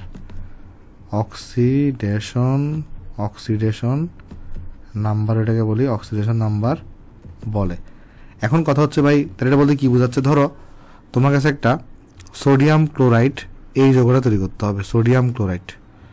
তো সোডিয়াম ক্লোরাইড তৈরি হওয়ার সময় আমরা দেখি এখানে যে অষ্টক পূরণের জন্য সোডিয়ামের 10টা ইলেকট্রন হওয়া উচিত আর ক্লোরিনের 18টা ইলেকট্রন।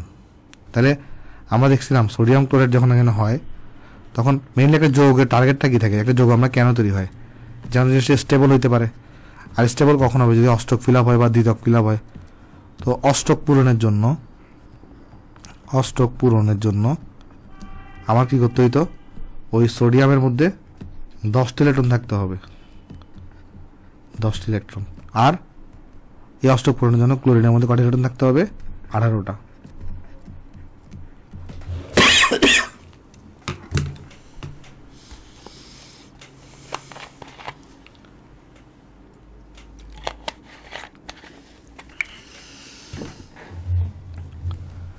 তো এই 10 আর 18টা ইলেকট্রন করার জন্য এই সোডিয়াম ক্লোরাইডের ক্ষেত্রে দেখো কি হইতো, সোডিয়াম যে কাজটা করতো সে তার একটা ইলেকট্রনকে ছেড়ে দিত এবং ছেড়ে দিয়ে যেহেতু এটা গ্রুপ 1 অবস্থিত তার সর্বশেষ শক্তিস্তর একটা ইলেকট্রনই আছে, একবার একটা ইলেকট্রন ছেড়ে দিতে পারে, সে সোডিয়াম প্লাসে পরিণত হইতো। আবার এখানে যেটা ছিল ক্লোরিন মাইনাস, এইখানে ক্লোরিন তার তো একটা ইলেকট্রন দরকার, সে সোডিয়ামে ছেড়ে দেয় ইলেকট্রনটাকে গ্রহণ করতো এবং গ্রহণ করে সেখানে ক্লোরিন মাইনাসে কনভার্ট হতো। ঠিক আছে, আচ্ছা তার মানে একটা জিনিস তুমি চিন্তা করে দেখো, এই একটা ইলেকট্রন ছেড়ে প্লাস চার্জে কনভার্ট হয়েছে বা +1 এসে তার চার্জ, আর সে একটা ইলেকট্রন গ্রহণ করে -1 এসে তার চার্জ। তাহলে এই জন্য আমরা তখন বলবো এর জারণ সংখ্যা কত, এর জারণ সংখ্যা কিন্তু -1। এর জারণ সংখ্যা কত, এর জারণ সংখ্যা এর যেহেতু এখানে +1 আছে চার্জ হিসেবে, তার এই জারণ সংখ্যা হবে +1। দেখো এখানে বলছে কি এবারে একটা যৌগ গঠনের জন্য, যৌগ গঠনের সময় অষ্টক পূরণ করতে হয়। সেই যৌগ গঠনের সময় কোনো মৌলে যত সংখ্যক ইলেকট্রন গ্রহণ করে ঋণাত্মক আয়ন তৈরি করছে, অথবা যত সংখ্যক ইলেকট্রন ত্যাগ করে ধনাত্মক আয়ন তৈরি করছে, সেই সংখ্যাটাকে, যেমন এখানে প্লাস দ্বারা কি বোঝাচ্ছে, একটা ইলেকট্রন ছাড়ছে তাহলে তার জারণ সংখ্যা হবে +1, মাইনাস দ্বারা কি বোঝাচ্ছে, একটা ইলেকট্রন গ্রহণ করছে তাহলে তার জারণ সংখ্যা হবে -1। তাহলে কেউ যদি আমাকে জিজ্ঞেস করে ম্যাগনেসিয়াম 2+ এটার অক্সিডেশন নাম্বার কত, জারণ সংখ্যা আমরা কি বলি, জারণ সংখ্যা যে ইংলিশ টার্ম অক্সিডেশন নাম্বার। আচ্ছা এখানে লিখে দিয়ে আসো, অক্সিডেশন নাম্বার যেটা আছে সেটাকে আমরা সংক্ষেপে এরকম অক্সিডেশন নাম্বার বলি, ON। তাহলে এটা কত হবে, তুমি বলবা ভাই এখানে 2টি ইলেকট্রন এখানে ছেড়ে দিছে, তো যত ইলেকট্রন ছাড়ে এই মানে তোমার এই সহ চিহ্ন সহ সেই সংখ্যাটাকে আমরা বলি অক্সিডেশন নাম্বার, চিহ্ন সহ। জারণ সংখ্যা যখন আমরা হিসাব করি তখন আমরা অবশ্যই চিহ্ন কনসিডার করতে হবে, জারণ সংখ্যা হিসাব করার সময় চিহ্ন বিবেচনায় নিতে হবে। ঠিক আছে, এখন কেউ যদি তোমাকে জিজ্ঞেস করে শুধু ম্যাগনেসিয়াম এটার অক্সিডেশন নাম্বার কত, আচ্ছা একটু করে আমাকে বলো তো, এই ম্যাগনেসিয়ামের এখানে কোথাও উপরে কোথাও চার্জ দেখতেছো না, তাহলে সে কোনো ইলেকট্রন ছাড়েও নাই, সেই ইলেকট্রন গ্রহণও করে নাই, সে যেমনি ছিল তেমনি আছে। অক্সিডেশন নাম্বার তো তখন ক্রিয়েট হয় বা তখন সৃষ্টি হয়, মানে অথবা তার সৃষ্টি হয় যে ইলেকট্রন ত্যাগ করে বা গ্রহণ করে, বাট ম্যাগনেসিয়াম তো ইলেকট্রন ত্যাগও করে নাই, গ্রহণ করে নাই, তাহলে তার অক্সিডেশন নাম্বার কিন্তু হবে 0। এবার আরেকটু উদাহরণ দেখে আসো তোমাকে আমি অক্সিডেশন নাম্বারে। ধরো আমি জিজ্ঞেস করলাম সোডিয়াম ক্লোরাইড, সোডিয়াম ক্লোরাইড, এটার অক্সিডেশন নাম্বার কত? এটার অক্সিডেশন নাম্বার কত? দেখো তো সোডিয়াম ক্লোরাইডের উপরে কোনো চার্জ আছে? যৌগ, এই যৌগটার নেট কোনো চার্জ আছে না? তাহলে তো এই যৌগটা ইলেকট্রন ছাড়েও না, ইলেকট্রন গ্রহণ করে নাই, তাহলে এর অক্সিডেশন নাম্বার হবে 0। বাট এই যৌগটার মধ্যে যে সোডিয়ামটা আছে সেটা কিন্তু সোডিয়াম প্লাস হিসেবে আছে, যৌগটার মধ্যে সোডিয়ামটা সোডিয়াম প্লাস হিসেবে আছে। তাহলে এই সোডিয়াম প্লাসের অক্সিডেশন নাম্বার কত? সেটা হবে +1। আর অন্যদিকে এখানে যে ক্লোরিনটা আছে সেটা ক্লোরিন মাইনাস আকারে আছে, সো তার অক্সিডেশন নাম্বার কত হবে? তার অক্সিডেশন নাম্বার হবে -1। তাহলে এখান থেকে আমরা শিখতে পারলাম যে তোমার নর্মালি আমাদের যে যৌগ বা তোমার মৌল থাকে বা পরমাণু থাকে বা মৌলিক অবস্থায় সবার জারণ সংখ্যা কত হবে? 0 হবে। সবার জারণ সংখ্যা কত হবে? 0 হবে। তাহলে আমরা মনে রাখবো এখানে তোমার যে যৌগ, মৌল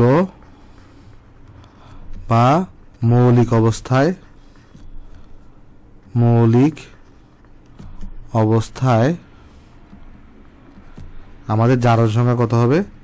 জারণ সংখ্যা এটা ইকুয়াল টু হবে 0। ঠিক আছে? তো যৌগের জারণ সংখ্যা 0 কেন? কারণ যৌগটা যাদের দ্বারা গঠিত হয় তারাই নেট চার্জটাকে 0 করে ফেলে। যেমন সোডিয়ামের একটা চার্জ হচ্ছে +1, ক্লোরিনটা -1, সুতরাং দুটোটা মিলে কত পাই গেলাম আমরা? তাহলে 0 হয়ে গেছে। তাই জারণ সংখ্যা এখানে 0 হয়ে যায়। কেমন? আশা করি সবাই জিনিসটা আমরা এখানে বুঝতে পারছি। আচ্ছা, তাহলে এখানের মধ্যে আমরা যদি দেখতে চাই, এখানে তোমার নর্মালি কিছু ব্যাপার স্যাপার আছে, যেমন যারা গ্রুপ 1 বা ক্ষার ধাতু এদের সবার অক্সিডেশন নাম্বারটা সাধারণত +1 হয়। তবে একটা ব্যতিক্রম আছে। ব্যতিক্রম হচ্ছে হাইড্রোজেন। এটা আছে না, হাইড্রোজেনের তোমার হচ্ছে জারণ সংখ্যাটা +1 হইতে পারে, আবার -1 হইতে পারে। হাইড্রোজেনের জারণ সংখ্যাটা +1 হইতে পারে, আবার -1 হইতে পারে। সো +1 তো নর্মালি হয়, সেটা আমরা সবাই জানি। বাট -1 কখন হয়? হাইড্রোজেনের জারণ সংখ্যা -1 কখন হবে? -1 হবে যদি ধাতব হাইড্রাইড হিসেবে থাকে। মনে রাখবো, ধাতব হাইড্রাইড যোগে